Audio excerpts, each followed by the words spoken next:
Hello friends, welcome to mission IAS. Mission IAS द्वारा recently launch किया गया 10 days UPSC basic foundation course का आज थर्ड लेक्चर हम देखने वाले हैं, जिसमें हम बेसिक चीज़ें देखने वाले हैं अबाउट द मेंस।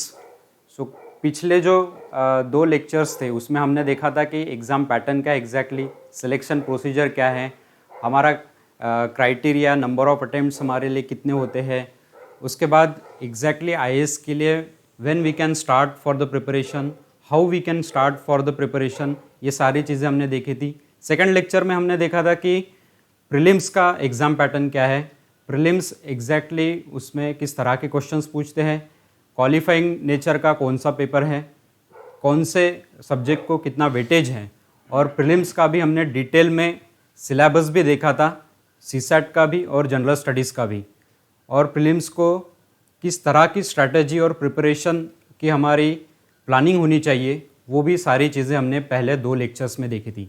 सो आज का जो लेक्चर है वो हम देखने वाले हैं अबाउट द मेंस, जो कि बहुत ज़्यादा इम्पॉर्टेंट पार्ट है हमारे प्रिपरेशन का। So this is our team of mission IAS. This is about me. I am Prashant Bhagyavan. I have given UPSC interview. I am a faculty in Maluka IAS Delhi. Also a UPSC trainer at Mission IAS Amravati.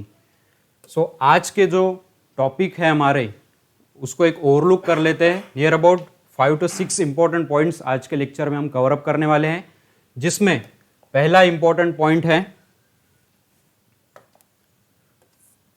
UPSC mains का। हम exam pattern देखेंगे, exactly exam pattern क्या है UPSC mains का, कौन से papers है हमारे एग्ज़ाम में और किस तरह से उसको हमें देखना है, समझना है। सेकंड, हम देखेंगे फिर जीएस पेपर का एग्जैक्टली क्राइटेरिया क्या है, GS paper 1, GS paper 2, GS paper 3 और जीएस पेपर 4। ये 4 इम्पॉर्टेंट जीएस के पेपर जो है वो आज के लेक्चर में हम कवर अप करेंगे। उसके बाद मेंस की जो प्लानिंग और स्ट्रैटेजी होनी चाहिए इन 4 जीएस पेपर के लिए, वो भी हम देखने वाले हैं। सो आज के जो लेक्चर में हम जीएस के 4 पेपर देखने वाले हैं। सो उसके रिलेटेड हमारे स्ट्रैटेजी, उसके रिलेटेड हमारी प्लानिंग कैसे होनी चाहिए, और समझने की कोशिश करेंगे कि एग्जैक्टली चारों भी जीएस पेपर में किस तरह से सिलेबस को डिस्ट्रीब्यूट किया है यूपीएससी ने, और यूपीएससी क्या डिमांड कर रही है कैंडिडेट से कि किस तरह का उनका सब्जेक्ट अंडरस्टैंडिंग का स्कोप होना चाहिए, उनकी अंडरस्टैंडिंग होनी चाहिए ओवरऑल सब्जेक्ट्स की। सो देखते हैं एक एक तरह से सारी जानकारी को। सो उसके पहले हम जो रिकैप कर लेते हैं, जो मैंने पहले लेक्चर में भी बताया था आपको कि आपको एग्ज़ाम पैटर्न पता होना बहुत ज़्यादा ज़रूरी है। अगर आपको एग्ज़ाम पैटर्न नहीं पता हो तो आप प्रिपेयर नहीं कर पाओगे कि कौन से सब्जेक्ट के लिए कितने मार्क्स है एग्ज़ाम में और हमें किस तरह से उसको प्रिपेयर करना है। सो एग्ज़ाम पैटर्न में आज जो हम 4 जीएस के पेपर कवर अप करने वाले हैं, सो ओवरऑल टोटल में अगर देखा जाए तो 4 जीएस पेपर को टोटल 1000 मार्क्स है। यानी मेजर कंट्रीब्यूशन जो हमारे मेंस के प्रिपरेशन में है या फिर मेंस के मार्क्स में है, वो जीएस पेपर का है। इसलिए ही जीएस पेपर को उतना महत्व दिया जाता है हमारे ओवरऑल स्कोरिंग में। सो आउट ऑफ 750 जीएस के 4 पेपर जो है वो कवर अप कर रहे हैं near about 1000 marks. So more than 50% marks जो है हमारे जीएस पेपर के ही है ओवरऑल टोटल में मेंस के। सो 4 जीएस के पेपर जो है हमें पता है कि 250 मार्क्स का ईच, हर एक पेपर जो है 250 मार्क्स का आता है, जिसको नियर अबाउट टाइमिंग रहता है 3 आवर का। 3 आवर में हमें वो सॉल्व करना होता है। और अगर एग्ज़ाम के शेड्यूल की अगर हम बात करें तो नियर अबाउट ये पेपर हर दिन 2 पेपर होते हैं। यानी एक पेपर जीएस का सुबह होगा, जीएस 2 का सेकंड होगा, अगले दिन जीएस 3 का सुबह होगा और जीएस 4 का दोपहर के टाइम में होगा। सो आपको उस तरह से ही अपनी राइटिंग स्किल बनानी होती है कि एक दिन में मैं 2 पेपर कैसे सॉल्व कर पाऊँ 250 मार्क्स के। नियर अबाउट 500 मार्क्स का हमें एक दिन में ही लिखना पड़ता है। सो मेजर कंट्रीब्यूशन है यूपीएससी मेंस में जीएस पेपर का। सो टोटल अगर हम देखें तो टोटल में मेजर कंट्रीब्यूशन हमें यहाँ पे दिख रहा है। अब ये हुआ है एग्जाम पैटर्न। आगे जाकर हम देखते हैं कि एक ओवरलुक कर लेते कि ओवरऑल सिलेबस में ब्लॉक पॉइंट्स क्या है, मतलब डिटेल में ना जाते हुए ब्लॉक पॉइंट्स एग्जैक्टली क्या है, क्या चीज़ें हमें पता होनी चाहिए हर जीएस पेपर के रिलेटेड। जिसमें अगर हम जीएस पेपर 1 की बात करें तो कुछ टॉपिक्स है, 4 टॉपिक्स में एग्जैक्टली जो जीएस 1 का पेपर है वो डिवाइड किया है। जिसमें पहला एरिया है इंडियन हेरिटेज एंड कल्चर का। इंडियन हेरिटेज एंड कल्चर का इसको हम आगे डिटेल में भी देखने वाले हैं कि एग्जैक्टली इंडियन हेरिटेज और कल्चर में उन्होंने यूपीएससी ने किस तरह से सिलेबस को डिस्ट्रीब्यूट किया है। सेकंड मेजर एरिया है history and geography of the world. कल जब मैं सेकंड लेक्चर ले रहा था तब आपको बताया था मैंने कि आपको प्रीलिम में वर्ल्ड हिस्ट्री नहीं है, यानी क्या कि वहाँ पे भी मैंने बताया था कि वर्ल्ड हिस्ट्री आपको मेंस में पूछने वाले हैं, तो वही वर्ल्ड हिस्ट्री उन्होंने ऐड कर दी है मेंस के जीएस पेपर 1 में। और जैसे मैंने बताया था कि ज्योग्राफी जो है वो प्रीलिम्स में वर्ल्ड और इंडिया की दोनों पूछी जाती है, उसी तरह से मेंस में भी उसका महत्व उतना ही है।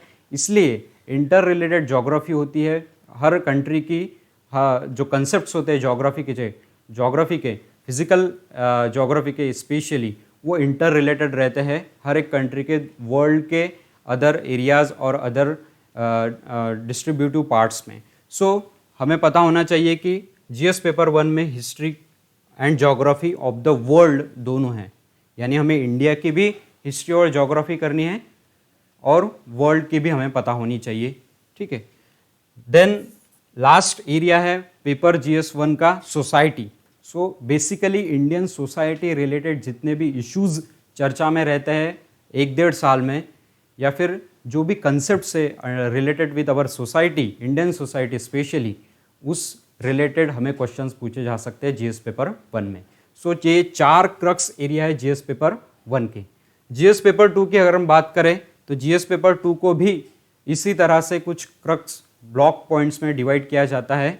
उसमें पहला एरिया है गवर्नेंस। सो गवर्नेंस एग्जैक्टली क्या है, गवर्नमेंट हमारी किस तरह से इस्टेब्लिश्ड है, किस तरह से वो वर्क करती है, और उसमें रिसेंटली किस तरह से चेंजेस आते गए हैं और किस तरह के चेंजेस हमें एक्सपेक्टेड हैं। इस तरह के जो ओवरऑल क्वेश्चंस है उस रिलेटेड हमें क्वेश्चंस पूछ सकते हैं इस एरिया में। सेकंड एरिया है जीएस पेपर 2 का, वो है कॉन्स्टिट्यूशन, जो कि बहुत इम्पॉर्टेंट कंट्रीब्यूट करता है हमारे जीएस पेपर 2 में। कॉन्स्टिट्यूशन में रिसेंटली या फिर डिमांडेबल बहुत सारे इश्यूज होते हैं, बहुत सारे आर्टिकल्स होते हैं, बहुत सारे शेड्यूल्स होते हैं। स्पेशली अगर हम बात करें रिसेंटली तो एंटी डिफेक्शन लॉ होगा। इस तरह के जो schedule related with that schedule जो होंगे, वो बहुत सारे एरियाज जो है वो हर साल कुछ ना कुछ न्यूज़ में रहते हैं। उस पर सुप्रीम कोर्ट अपना डिसीजन देता है, हाई कोर्ट अपना डिसीजन देता है, सो रिव्यू करता है, सो वैलिडिटी देखता है। इस तरह के बहुत सारे इश्यूज हर साल related with the constitution arise होते हैं। सो यूपीएससी को ऑब्वियसली उस पर क्वेश्चन पूछना और उस पर कैंडिडेट के व्यूज़, ओपिनियंस मंगाना, ये बहुत ज़्यादा ज़रूरी होता है। और उसके रिलेटेड अपने व्यूज़ क्या है, कैंडिडेट के एग्जैक्टली पॉइंट ऑफ ओपिनियन क्या है, ये यूपीएससी को एक्सपेक्ट होता है। सो related with the second GS paper उन्होंने कॉन्स्टिट्यूशन को भी उतना ही महत्व दिया है। थर्ड इम्पॉर्टेंट एरिया है पॉलिटी। एग्जैक्टली हमारी पॉलिटी कैसी इस्टेब्लिश हुई है, किस तरह से पहले थी, अभी उसमें क्या चेंजेस हैं और क्या एक्सपेक्टेड है, और हमारी पॉलिटी कितनी ज़्यादा अच्छी तरीके से इस्टेब्लिश हुई है, या फिर उसमें कुछ चेंजेस ज़रूरी है, या फिर कुछ चेंजेस हो रहे हैं दिन ब दिन। इस तरह के जो क्वेश्चंस है इस एरियाज़ पर स्पेशली क्वेश्चंस पूछे जा रहे हैं। उसमें ही आगे जीएस पेपर 2 में और 2 पॉइंट्स हैं। उसमें का पहला पॉइंट है सोशल जस्टिस का, यानी पॉलिटी के बाद जो सोशल इश्यूज़ है, सोशल जस्टिस के इश्यूज़ है, सामाजिक न्याय के विषय है, जिस पर स्पेशली सुप्रीम कोर्ट्स के जो रिसेंट जजमेंट्स हैं इस पर क्वेश्चंस पूछे जा सकते हैं। सो सोशल जस्टिस के इश्यूज़ बहुत सारे चर्चा में रहते हैं हर साल। उस पर स्पेशली सुप्रीम कोर्ट के रिसेंट जजमेंट्स आते हैं जिस पर मैक्सिममली क्रिटिकली एनालाइज के लिए क्वेश्चंस पूछे जाते हैं, जिस पे हमें सुप्रीम कोर्ट का स्पेशली जो जजमेंट है वो नोट करना पड़ता है, और सुप्रीम कोर्ट का उस पर क्या कहना है ये भी हमें नोट डाउन करना पड़ता है हमारे आंसर को, और उसको क्रिटिकली एनालाइज करना पड़ता है। सोशल जस्टिस के इश्यूज होंगे, उसका परिणाम क्या हो रहा है अदर एरियाज पर, इस तरह के क्वेश्चंस हमें इस एरिया में पूछे जा सकते हैं। और लास्टली जो इम्पोर्टेंट है वो है international relations. So India and world के रिलेटेड क्वेश्चंस इसमें पूछ सकते हैं, या फिर इंडिया एंड नेबरिंग कंट्रीज जो है, रिसेंटली बहुत सारी समिट्स, आसियान होगी, सार्क होंगे, ये बहुत सारे ऑर्गेनाइजेशंस है जिसका इंडिया डायरेक्टली और इनडायरेक्टली मेंबर है, और इंडिया के नेबरहुड पॉलिसी या फिर इंडिया के नेबरहुड कंट्रीज़ के साथ जो रिलेशंस है उनमें बहुत सारे उतार चढ़ाव होते रहते हैं, बहुत सारी पॉलिसीज़ एक्सेप्ट की जाती है, बहुत सारे एग्रीमेंट साइन होते हैं, बहुत सारे MOU साइन होते हैं, और उसका परिणाम इंडिया के रिलेशंस पर, इंडिया पर एग्जैक्टली क्या होगा, इसके रिलेटेड हमें क्वेश्चंस पूछे जा सकते हैं। या फिर वर्ल्ड में कुछ चीज़ें हो रही हो जो इंडिया के फॉरेन पॉलिसी के रिलेटेड हो। फॉर एग्जांपल अमेरिका ने वीज़ा की पॉलिसीज़ बीच में चेंज की थी, बाद में फिर से उसमें चेंजेस लाए, अभी नई सरकार लाई तो उन्होंने और उसमें चेंजेस लाए। सो उसके परिणाम डायरेक्टली और इनडायरेक्टली इंडिया के फॉरेन पॉलिसी पर होते रहते हैं। सो उसके रिलेटेड भी हमें क्वेश्चंस पूछे जा सकते हैं कि एग्जैक्टली उसका हमारे इंडियन फॉरेन पॉलिसी पर क्या परिणाम होगा, और हमें ओपिनियन भी उस पर पूछे जा सकते हैं कि क्या पॉसिबल ओपिनियन हो सकते हैं आपके, तो वो भी पूछे जा सकते हैं। सो GS पेपर 2 के रिलेटेड ये हो गए हमारे क्रक्स पॉइंट्स। नेक्स्ट है कि GS पेपर 3 के रिलेटेड भी इसी तरह के कुछ ब्लॉक पॉइंट्स है जो हम देखते हैं, उसको डिटेल में भी हम आगे जानने की कोशिश करेंगे। पहला इंपॉर्टेंट एरिया है GS पेपर 3 का, वो है टेक्नोलॉजी, या फिर उसके पहले हम देखते हैं कि GS पेपर 3 का पहला इंपॉर्टेंट एरिया है इकोनॉमिक डेवलपमेंट, यानी इंडियन इकोनॉमी रिलेटेड जो भी डेवलपमेंट हो रही है उसके रिलेटेड हमें क्वेश्चंस पूछे जा सकते हैं। इसमें स्टैटिक या फिर बेसिक क्वेश्चंस भी हो सकते हैं, और related with the current development in the Indian economy related भी क्वेश्चंस हमें पूछे जा सकते हैं। सो ध्यान में रखना कि बेसिक्स और करंट रिलेटेड दोनों एरियाज के क्वेश्चंस हमें इस टॉपिक के अंदर पूछे जा सकते हैं। सेकंड एरिया है वो है टेक्नोलॉजी, यानी साइंस एंड टेक्नोलॉजी में जितने सारे चेंजेस आ रहे हैं, जितने सारे करंट इवेंट्स हो रहे हैं उसके रिलेटेड, फॉर एग्जांपल स्पेस होगा, नैनो टेक्नोलॉजी होगी। रिसेंटली कोविड के वजह से बहुत सारी थेरेपीज़, बहुत सारी साइंस रिलेटेड टर्म्स न्यूज़ में आई है जिसका डायरेक्टली और इनडायरेक्टली हमारे टेक्नोलॉजी का जो पार्ट है उसमें महत्व है। सो उसके रिलेटेड जितने भी सारे एरियाज़ न्यूज़ में आ रहे हैं उसके रिलेटेड हमें क्वेश्चंस पूछे जा सकते हैं साइंस एंड टेक्नोलॉजी के एरिया में। नेक्स्ट उसके बाद है कि बायोडाइवर्सिटी, यानी environment related, biodiversity environment related questions, biodiversity related जो चेंजेस हो रहे हैं, बायोडाइवर्सिटी कंसेप्ट्स जो है, बायोडाइवर्सिटी बेसिक्स जो है उसके रिलेटेड यहाँ पर क्वेश्चंस पूछे जा सकते हैं। उसके बाद जो GS पेपर 3 का एरिया है वो स्पेसिफिकली यहाँ पे बताया गया है कि एनवायरमेंट, यानी एनवायरमेंट में हमारी इकोलॉजी भी आ गई, एनवायरमेंट में इकोसिस्टम भी आ गई, और एनवायरमेंट में बायोडाइवर्सिटी भी आ गई। ये 3 एरियाज के रिलेटेड, और चौथा जो इम्पोर्टेंट एरिया है क्लाइमेट चेंज, इन 4 एरियाज के रिलेटेड बेसिक्स या फिर करंट रिलेटेड क्वेश्चंस हर साल निकल के सामने आ रहे हैं, और बहुत ज़्यादा इम्पोर्टेंट एरिया है एनवायरमेंट का। ठीक है, उसके बाद नेक्स्ट इंपॉर्टेंट एरिया है GS पेपर 3 का, वो है security and disaster management. Security हमें पता है कि बहुत सारी इंटरनल और एक्सटर्नल सिक्योरिटी के रिलेटेड बहुत सारे इश्यूज हर साल चर्चा में रहते हैं। इंटरनल सिक्योरिटी की अगर बात करें हम तो लेफ्ट विंग एक्सट्रीमिज्म जो है हमारा, नक्सलाइट्स एरियाज जो हमारे इंडिया में, उनमें उछल पुछल होती रहती है, और उसके रिलेटेड क्वेश्चंस कुछ ना कुछ कंसेप्ट्स और गवर्नमेंट की पॉलिसीज उनके रिलेटेड इस पर क्वेश्चंस अराइज होते हैं। एक्सटर्नल सिक्योरिटी की अगर हम बात करें तो बॉर्डर, नेशनल बॉर्डर्स जो हमारी, बॉर्डर्स के रिलेटेड बहुत सारे इश्यूज अराइज होते हैं। फॉर एग्जांपल रिसेंटली चाइना और इंडिया के बॉर्डर इश्यूज में बहुत सारे एरियाज न्यूज़ में आए थे। सो उसके रिलेटेड भी हमें क्वेश्चंस पूछे जा सकते हैं कि इंडिया और चाइना में जो बॉर्डर डिस्प्यूट्स हो रहा है उसके रिलेटेड आपके ओपिनियन क्या है, और एग्जैक्टली इशू क्या है, वो भी हमें आपके आंसर में, हमारे आंसर में डिनोट करना पड़ता है। सो एग्जैक्टली सिक्योरिटी के रिलेटेड इंटरनल और एक्सटर्नल, दोनों भी सिक्योरिटी रिलेटेड क्वेश्चंस इस एरिया में पूछे जा सकते हैं। और लास्टली है जो अभी इस 1-1.5 साल में 2 साल में बहुत चर्चा में रहा है, ये एरिया डिजास्टर मैनेजमेंट।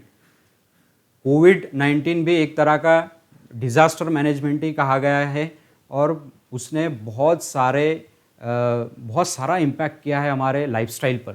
सो कोविड-19 होगा या फिर अदर ड्रॉट हो गए, फेमिन्स हो गए, अर्थक्वेक्स हो गए, इस तरह को अगर हम एक तरह का डिज़ास्टर कहते हैं तो इस तरह के डिज़ास्टर हर साल बहुत सारे आते रहते हैं। रिसेंटली 2-3 साइक्लोन्स भी आए हमारे कोस्टल रीजन्स पर, उसके रिलेटेड भी हमें क्वेश्चन पूछा जा सकता है कि why, India basically tropical region में आता है तो why cyclones comes across the coastal region of India, उसके जो जोग्राफिकल इश्यूज है, जोग्राफिकल कंसेप्ट है वो क्या है, ठीक है, और why the areas of coastal region is prone to the cyclones, इस तरह के क्वेश्चंस पूछे जा सकते हैं हमें डिजास्टर मैनेजमेंट में। सो ये हो गया पेपर 3 का। अब लास्ट जो पेपर है हमारा जीएस पेपर 4, जिसको बेसिकली एथिक्स का पेपर कहा जाता है। ये पहले तो नहीं था, रिसेंटली लॉन्च हुआ, उसके बाद उसका महत्व बहुत ज़्यादा बढ़ गया था। इथिक्स में बेसिकली वो 3 ब्लॉक पर फोकस कर रहे हैं। बेसिकली इथिक्स एग्जैक्टली है क्या, सेकंड इंटीग्रिटी एंड एप्टीट्यूड, ये तीनों भी चीज़ें जो है वो एक ऑफिसर्स को रिफ्लेक्ट करती है। ऑफिसर्स को यानी जो भी यूपीएससी सीएससी के द्वारा ऑफिसर सिलेक्ट हो रहे हैं उनमें इथिकल वैल्यूज़ क्या होनी चाहिए, उनका एप्टीट्यूड कैसा होना चाहिए, how they should be integrated, how they should approach integrally, इस तरह के एरियाज़ बहुत ज़्यादा न्यूज़ में आते हैं। हम देखते हैं कि बहुत सारे सिविल सर्वेंट्स बहुत सारे न्यूज़ में आ जाते हैं और उनके इथिकल वैल्यूज़ भी न्यूज़ में आ जाते हैं कि why they are not doing ethically, why they are doing ethically wrong, वहाँ करप्शन न्यूज़ में आ जाता है कभी कभी, बहुत बार। सो इस तरह के एरियाज़ जो है वो आ जाते हैं हमारे इथिक्स के जीएस पेपर 4 में। सो चारों भी जीएस पेपर को अगर हम देखा जाए तो हमें ये ध्यान में आ जाएगा कि यूपीएससी ने चारों जीएस पेपर में ओवरऑल सारी चीज़ें डाल दी है जो एक कैंडिडेट को प्रिपेयर करते वक्त सभी पता होनी चाहिए, जो इनडायरेक्टली और डायरेक्टली जब वो सर्व करेगा टू द नेशन, वो सारी चीज़ें वो अप्लाई कर सकता है to the welfare of the society. So ये सारी चीज़ें अगर हम प्रिपेयर करें अच्छे से तो सारी चीज़ें हमें पता रहेगी, समझ में आएगी कि एग्जैक्टली हमारे सोसाइटी में क्या इश्यूज चल रहे हैं और उस पर हमारे स्टेप्स क्या होनी चाहिए, गवर्नमेंट की पॉलिसीज़ क्या है, गवर्नमेंट के पॉलिसीज़ को हमें किस तरह से अच्छे से इम्प्लीमेंट करना है जो सोसाइटी के वेलफेयर के लिए काम करेगी। सो इस तरह से ही चारों भी जीएस पेपर को डिवाइड किया है, डिस्ट्रीब्यूट किया है यूपीएससी ने।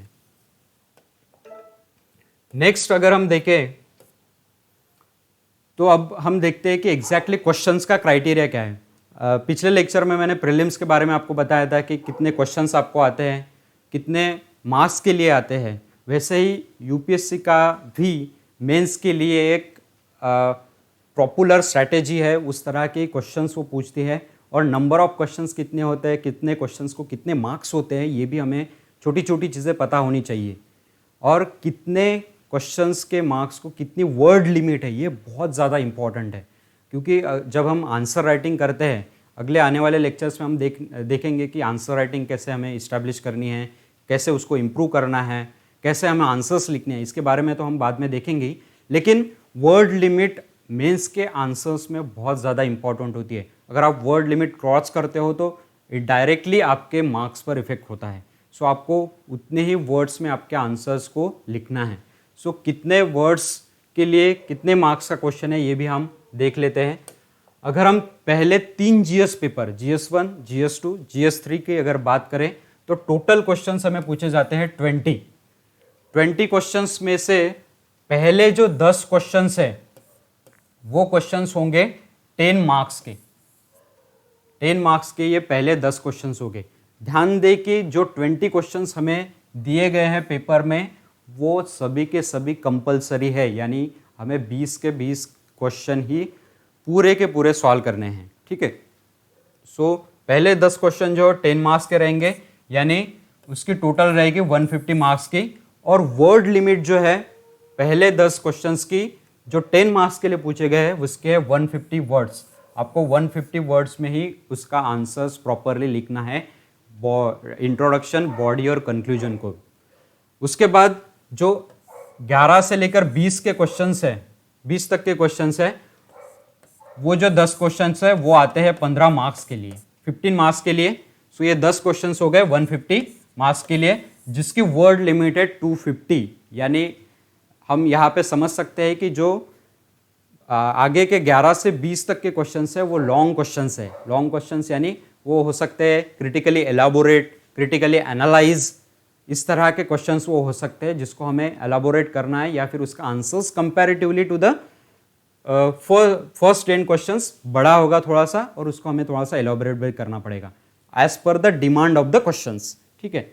सो ये हो गया जीएस पेपर 1 के क्वेश्चंस और मार्क्स कितने होंगे, उस तरह से हमें वर्ड लिमिट कितनी है ये भी बताई गई है, और ये प्रॉपरली यूपीएससी ने बताई है कि हमें इतना ही एक्सपेक्ट है आपसे, 250 वर्ड्स के ऊपर हमें आपका आंसर एक्सपेक्टेड नहीं है, ठीक है। उसके बाद जीएस पेपर 4 जो है, जीएस पेपर 4 में थोड़ा सा क्राइटेरिया चेंज किया है। क्राइटेरिया ये है कि यहाँ पे 20 क्वेश्चंस ना डालते हुए उन्होंने 12 क्वेश्चन ही पूछे हैं। यहाँ पे 12 क्वेश्चंस टोटल है। 12 क्वेश्चंस में से अब जो पहला क्वेश्चन है उसको फिर उन्होंने ए और बी ऐसे दो पार्ट में, यानी ये दो क्वेश्चंस हो गए ए और बी, इस तरह से 1A 1B से लेकर 5A 5B तक के टोटल 10 क्वेश्चंस पूछे जाते हैं, जिसकी मार्क्स होते हैं हर क्वेश्चंस का 10 मार्क्स। सो हो गए टोटल 100 मार्क्स के लिए पहले 5 क्वेश्चंस हो गए, ठीक है। उसके बाद अभी 10 मार्क्स के क्वेश्चंस की मैंने वर्ड लिमिट ऑलरेडी बता दी है, वो है 150 वर्ड्स की। 6 क्वेश्चन जो है उसको 3 पार्ट्स में पूछा जाता है, यानी 3 अलग अलग क्वेश्चन होंगे 6 क्वेश्चन में, A B C, और उसकी टोटल मार्क्स है 10 into 3 30 मार्क्स के लिए ये 6 क्वेश्चन पूछा जाएगा। अब ये जो पहले 5 क्वेश्चंस है इसमें स्पेशली पूछे जाते हैं इथिक्स रिलेटेड टर्म्स होगी,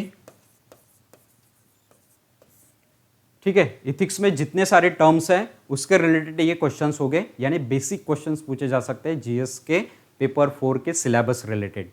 उसके बाद छठा जो क्वेश्चन है 6 क्वेश्चन है, इसमें बेसिकली पूछे जाते हैं कोट्स, यानी कुछ इंटरनेशनल नेशनल फिलोसोफर्स होंगे, थिंकर्स होंगे, या फिर एमिनेंट पर्सनालिटीज होंगी जिन्होंने रिसेंटली कुछ कोट कहा होगा, या फिर जिनके कोट बहुत ज़्यादा चर्चा में आए होंगे, जिसका डायरेक्टली और इनडायरेक्टली इंडिया के या फिर वर्ल्ड के इकोनॉमी होगा, या फिर करप्शन होगा, या फिर अदर एरियाज़ के रिलेटेड कुछ ना कुछ महत्व हो। ऐसे कोट्स जो न्यूज़ में आते हैं वो स्पेशली 3 कोट्स इस 6 क्वेश्चन में हमें पूछे जाते हैं, और उस कोट्स को ही उसका एग्जैक्टली मीनिंग क्या है, उसमें इथिकल वैल्यूज़ क्या है, इथिकल कंसेप्ट्स उसमें क्या इनबिल्ड है, ये सारी चीज़ें हमारे आंसर्स में हमें लिखनी होती है कि exactly that author, that moral thinkers, that philosopher want to say through that quote. So हमें उसको, उस आंसर्स को ही 150 वर्ड्स में थोड़ा सा एलाबोरेट करना पड़ता है। सो ये हो गया 30 मार्क्स के लिए। और लास्ट जो 7 to 12 क्वेश्चन है, 7 से लेकर 12 तक के जो क्वेश्चंस है वो 250 वर्ड्स के लिए होंगे, यानी उसकी मार्क्स होंगे 20 ईच। और इस एरिया में 7 to 12 में पूछे जाते हैं केस स्टडीज।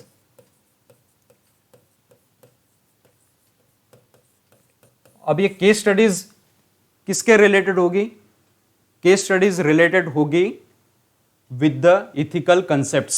सो सारी सिलेबस में जीएस पेपर के फोर्थ पेपर जो है उसमें जितना भी सिलेबस दिया है उस सिलेबस में जो कंसेप्ट्स दिए गए इथिकल वैल्यूज़ के, फॉर एग्जांपल प्रोबेबिलिटी होगा, फॉर एग्जांपल इंटीग्रिटी होगी, ऑनेस्टी होगी, ये सारे जो कंसेप्ट्स है जो एक सिविल सर्वेंट्स के अंदर होने चाहिए, उसके रिलेटेड जितनी भी सारी केस स्टडीज़ इस्टेब्लिश होती है, अराइज होती है, वो सारी केस स्टडीज़ हमें दी जाएगी। केस स्टडीज़ में स्पेशली होता है कि एक सिचुएशन दी जाती है और सिचुएशन के रिलेटेड एक ऑफिसर, अगर आपका वहाँ पे चयन होता है दैट सिचुएशन, अगर वहाँ पे आप कौन सी स्टेप लेंगे, प्राइमरी स्टेप्स आपकी क्या होगी, सेकेंडरी स्टेप्स आपकी क्या होगी, आप कितना अच्छे से मॉरली उस कंडीशन को सॉल्व करेंगे, ये सारी चीज़ें आपको लिखनी होती है उस केस स्टडीज़ में by denoting the concepts of the ethics.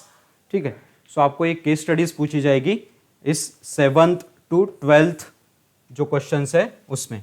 सो ये हो गई मार्किंग और वर्ड्स का क्राइटेरिया एग्जैक्टली यूपीएससी ने डिज़ाइन किया है। और यूपीएससी मैंने बताया कि इतना ही आपसे एक्सपेक्ट कर रही है, आपसे हर क्वेश्चंस में वो एक्सपेक्ट नहीं कर रही है कि आप 300, 350, 400 वर्ड्स में लिखो, नहीं, वो जितना वर्ड लिमिट, और यूपीएससी जो जीएस पेपर डिज़ाइन करती है वहाँ पे साइड में ही पहले तो नोट में भी देती है कि जितनी वर्ड लिमिट है उसमें ही आपको आंसर्स आपके लिखने हैं, और आंसर्स हर क्वेश्चन के बाजू में उसके मार्किंग और वर्ड लिमिट भी दी जाती है। यानी कैंडिडेट को ध्यान रहे हर बार कि हमें वर्ड लिमिट क्रॉस नहीं करनी है, ये मेन पर्पस है उस क्वेश्चंस डिज़ाइनिंग का। सो हमें ये ध्यान में रखना है कि वर्ड लिमिट और कितने क्वेश्चंस कितने मार्क्स के लिए आते हैं ये पता होना चाहिए। नेक्स्ट इज, अब हम देखते हैं, जैसे हमने क्रक्स ब्लॉक पॉइंट्स देखे थे चारों भी जीएस पेपर के, अब हम थोड़ा सा डिटेल में देखते हैं चारों जीएस पेपर के सिलेबस को। अब मैं आपको एक रिक्वेस्ट करूंगा कि जो मैं ये चारों जीएस पेपर के सिलेबस को डिटेल में डिस्कस कर रहा हूँ, आप ये लेक्चर देखते वक्त अपने पास एक तो चारों जीएस पेपर की सिलेबस की एक प्रिंट आउट रख सकते हैं सामने, या फिर आपके साइड में मोबाइल में स्क्रीन में आप साइडली ओपन करके रख सकते हैं, क्योंकि अगर आपको स्क्रीन पर नहीं दिखेगा तो आप वहाँ से क्लियर कर पाओगे। वैसे मैं एक्सप्लेन करने वाला हूँ, सारी चीज़ें आपको ध्यान में आ जाएगी कि जीएस पेपर 1 में जहाँ पे हमने क्रक्स पॉइंट देखे थे, यहाँ पे भी वही दिए गए हैं कि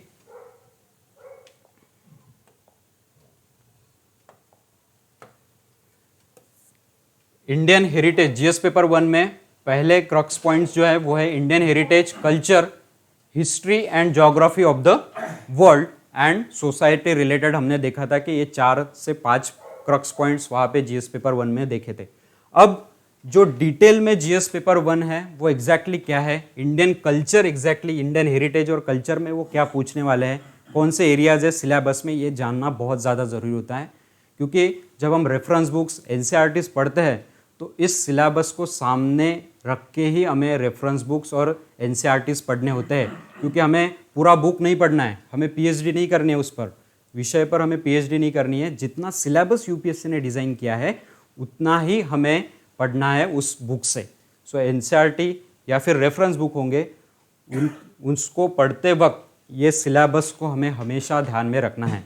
सो पहला, अगर इंडियन कल्चर की अगर हम बात करें तो इंडियन कल्चर में हमें पूछे जाते हैं एंशियंट और मॉडर्न टाइम्स के जितने भी आर्ट फॉर्म्स होंगे, लिटरेचर्स होंगे या फिर आर्किटेक्चर्स होंगे, ये सारी चीज़ों पर हमें क्वेश्चन पूछा जा सकता है, एंशियंट से लेकर मॉडर्न टाइप्स। जब हम हिस्ट्री पढ़ते हैं तो हमें पता चल जाता है कि बहुत सारी art forms, dance forms, musics, ये सारी चीज़ें वहाँ इस्टेब्लिश हुई थी। और जैसे जैसे हम आगे बढ़ते जाते हैं मिडिएवल हिस्ट्री के पास या फिर मॉडर्न हिस्ट्री तक के, बहुत सारी चीज़ें इस्टेब्लिश हुई थी आर्ट फॉर्म्स में। उसके बाद बहुत सारे लिटरेचर्स, साहित्य भी इस्टेब्लिश हुए थे from the ancient to modern times में। उसके बाद आर्किटेक्चर्स भी बहुत ज़्यादा इस्टेब्लिश हुए थे, बहुत सारे आर्किटेक्चर्स न्यूज़ में भी आते हैं हर साल। सो आर्किटेक्चर्स के रिलेटेड हमें क्वेश्चंस पूछा जा सकता है। रिसेंटली अगर आर्किटेक्चर की अगर हम बात करें तो एनवायरमेंटली अगर मैं बात करूंगा तो ताजमहल न्यूज़ में आया था, क्योंकि ताजमहल का कलर जो है वो चेंज हो रहा था। अब ये जो क्वेश्चन है ये एक तो एनवायरमेंट रिलेटेड जीएस पेपर 3 में पूछा जा सकता है कि ताजमहल का कलर क्यों चेंज हो रहा है, या फिर जीएस पेपर 1 में पूछा जा सकता है आर्किटेक्चर के, इंडियन कल्चर के टॉपिक में, कि जो ताजमहल है वो कब बनाया गया था, उसके पीछे की भावना क्या थी, उसके पीछे का आर्किटेक्चर फॉर्म वो कैसा है, किस तरह से उसको बनाया गया था, इस रिलेटेड भी क्वेश्चंस पूछे जा सकते हैं। सो सेकंड जो एरिया है जीएस पेपर 1 का वो है मॉडर्न इंडियन हिस्ट्री। जैसे मैंने प्रीलिम्स में देखा था, हमने देखा था कि प्रीलिम्स में हमें एक टॉपिक था कि Indian history, Indian national movement जो है उसके रिलेटेड टॉपिक था, तो उसको ही डिटेल में जीएस पेपर 1 में भी डाला गया है मॉडर्न इंडियन हिस्ट्री के रिलेटेड। अब यहाँ पे स्पेसिफिकली बताया गया है कि आपको मॉडर्न इंडियन हिस्ट्री कहाँ से कहाँ तक करनी है। सो यहाँ पे दिया गया है कि from about the middle of the 18th century until the present significant events.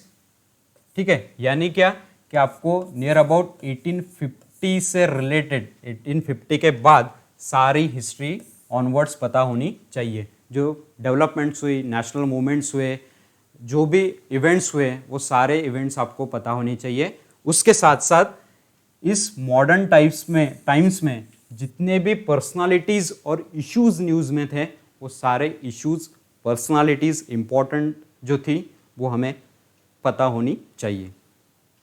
उसके बाद ये हो गया मॉडर्न इंडियन हिस्ट्री के रिलेटेड। उसके ही रिलेटेड हमें पूछा जाता सकता है थर्ड पॉइंट जो है द फ्रीडम स्ट्रगल, हमारी इंडिया के फ्रीडम स्ट्रगल जो बेसिकली 1857 के रिवोल्ट के बाद स्टार्ट होती है अप टू 1947। सो इसके रिलेटेड हमें पूछा जा सकता है क्वेश्चन इंडियन फ्रीडम स्ट्रगल के। सो उसके जितने भी स्टेजेस थे, किस तरह से वो स्टेजेस में डिवाइड की गई है, या आपको जब आप रेफरेंस बुक पढ़ोगे तो आपको पता चलेगा कि इंडियन फ्रीडम स्ट्रगल जो है वो एक तरह से स्टेप्स वाइज हुई है। एनसीईआरटी जब हम पढ़ते हैं तब भी हमें ध्यान में रखना पड़ता है कि हम उसको स्टेप वाइज अगर ध्यान में रखें तो बहुत अच्छे से हम इंडियन फ्रीडम स्ट्रगल को ध्यान में रख सकते हैं। सो डिफरेंट स्टेजेस हमें पूछा जा सकता है। उसके बाद जैसे पर्सनालिटीज़ पहले पॉइंट में दिया गया है, उसके पहले यहाँ पे इंपॉर्टेंट कॉन्ट्रीब्यूटर्स पूछे जा सकते हैं। सोशो इकोनॉमिक मूवमेंट्स हुई थी, कुछ ट्राइबल मूवमेंट्स हुई थी, सो उसके बहुत सारे कॉन्ट्रीब्यूटर्स थे जिन्होंने डायरेक्टली और इनडायरेक्टली कंट्रीब्यूट किया था हमारे इंडियन फ्रीडम स्ट्रगल में। सो उसके रिलेटेड भी हमें क्वेश्चंस पूछे जा सकते हैं। या फिर जो कॉन्ट्रीब्यूटर्स है वो उनकी अगर बर्थ एनिवर्सरी, डेथ एनिवर्सरी उस साल चर्चा में आती है, सो उसके रिलेटेड भी उनके कॉन्ट्रीब्यूशन का क्वेश्चंस हमें पूछा जा सकता है। सो ध्यान में रखना है कि कॉन्ट्रीब्यूटर्स भी हमें अच्छे से प्रिपेयर करने हैं थर्ड पॉइंट में। उसके बाद contributions from different parts of the country. हमें पता है कि जब हमारे इंडियन फ्रीडम स्ट्रगल चल रही थी आफ्टर 1857, सो अलग अलग रीजन में अलग अलग कॉन्ट्रीब्यूटर ने अलग अलग कॉन्ट्रीब्यूशन दिया है हमारे इंडियन फ्रीडम स्ट्रगल में। सो हर उन स्वतंत्र सेनानी का महत्व हमारे इंडियन फ्रीडम स्ट्रगल में है। सो उनका कॉन्ट्रीब्यूशन जो है अलग अलग रीजन से, वो भी हमें पूछा जा सकता है कि उन्होंने वहाँ से कॉन्ट्रीब्यूट किया। इसके रिलेटेड भी क्वेश्चंस हमें पूछे जा सकते हैं थर्ड पॉइंट में। नेक्स्ट इज पोस्ट इंडिपेंडेंस, यानी इंडिपेंडेंस के बाद 1947 के बाद, हमें इंडिपेंडेंस मिलने के बाद किस तरह से हमने कंट्री को कंसोलिडेट किया और रीऑर्गेनाइज किया। हम देखते हैं कि जब हमें स्वतंत्र मिल रहा था 1947 तक के, हम बहुत ज़्यादा, हमारी कंट्री डिस्टर्ब हो चुकी थी, ठीक है, डीऑर्गेनाइज हो चुकी थी। सो उसको ऑर्गेनाइज करना, उसको कंसोलिडेट करना, ये बहुत बड़ा इशू था, बहुत बड़ा इशू था। इसलिए after independence, specially post independence में इस तरह के इश्यूज बहुत ज़्यादा न्यूज़ में आए थे। सो इस तरह के क्वेश्चंस जो है post independence related, consolidation related और reorganization related of our country, ये पूछे जा सकता है इस टॉपिक में। नेक्स्ट जीएस पेपर 1 में ही नेक्स्ट एरिया अगर हम देखें तो है हिस्ट्री ऑफ द वर्ल्ड, जो मैं बता रहा हूँ कि प्रीलिम्स में आपको नहीं पूछी जाती है। मेंस में जो है आपको specially history of the world पूछी जा सकती है। अब हिस्ट्री ऑफ द वर्ल्ड आपको कहाँ से पूछी जाएगी, किस तरह के उस पर क्वेश्चंस पूछे जाएंगे, कौन से टॉपिक पर क्वेश्चन पूछे जाएंगे, यहाँ पे प्रॉपरली यूपीएससी ने अपने सिलेबस में दिया है, उतना ही हमें करना है। सो यूपीएससी ने बताया है कि आपको कौन से इवेंट्स के बाद वर्ल्ड हिस्ट्री पता होनी चाहिए। सो इवेंट्स जो है फ्रॉम 18th, इवेंट्स जो है वो फ्रॉम 18th सेंचुरी हमें पता होनी चाहिए। 18th सेंचुरी यानी क्या, कहाँ से, specially from industrial revolution, industrial revolution के बाद वर्ल्ड वॉर्स होते हैं, वर्ल्ड वॉर्स के रिलेटेड हमें पता होने चाहिए। उसके बाद रिड्रॉल ऑफ द नेशनल बाउंड्रीज, बहुत सारे कंट्रीज को कॉलोनाइज किया था, उसके बाद बहुत सारे कंट्रीज ने उन कंट्रीज को डीकॉलोनाइज किया। सो ये जो हिस्ट्री है इसके रिलेटेड भी क्वेश्चंस हमें पूछे जा सकते हैं। उसके बाद कॉलोनाइजेशन डीकॉलोनाइजेशन यहाँ पे ऑलरेडी दिया हुआ है। उसके बाद पॉलिटिकल फिलोसॉफीज, अब ये जो इंडस्ट्रियल रिवॉल्यूशन हुआ, वर्ल्ड वॉर हुए, इस दौरान ये बहुत सारी फिलोसॉफीज भी इस्टेब्लिश हुई, ठीक है, बहुत सारी विचारधाराएं इस्टेब्लिश हुई। कोई कंट्री कम्युनिज्म को एक्सेप्ट करती रही, कोई कंट्री कैपिटलिज्म को एक्सेप्ट करती रही, कुछ कंट्रीज ने सोशलिज्म को एक्सेप्ट किया। सो ये बहुत सारी फिलोसॉफीज भी इस दौरान इस्टेब्लिश हुई वर्ल्ड में।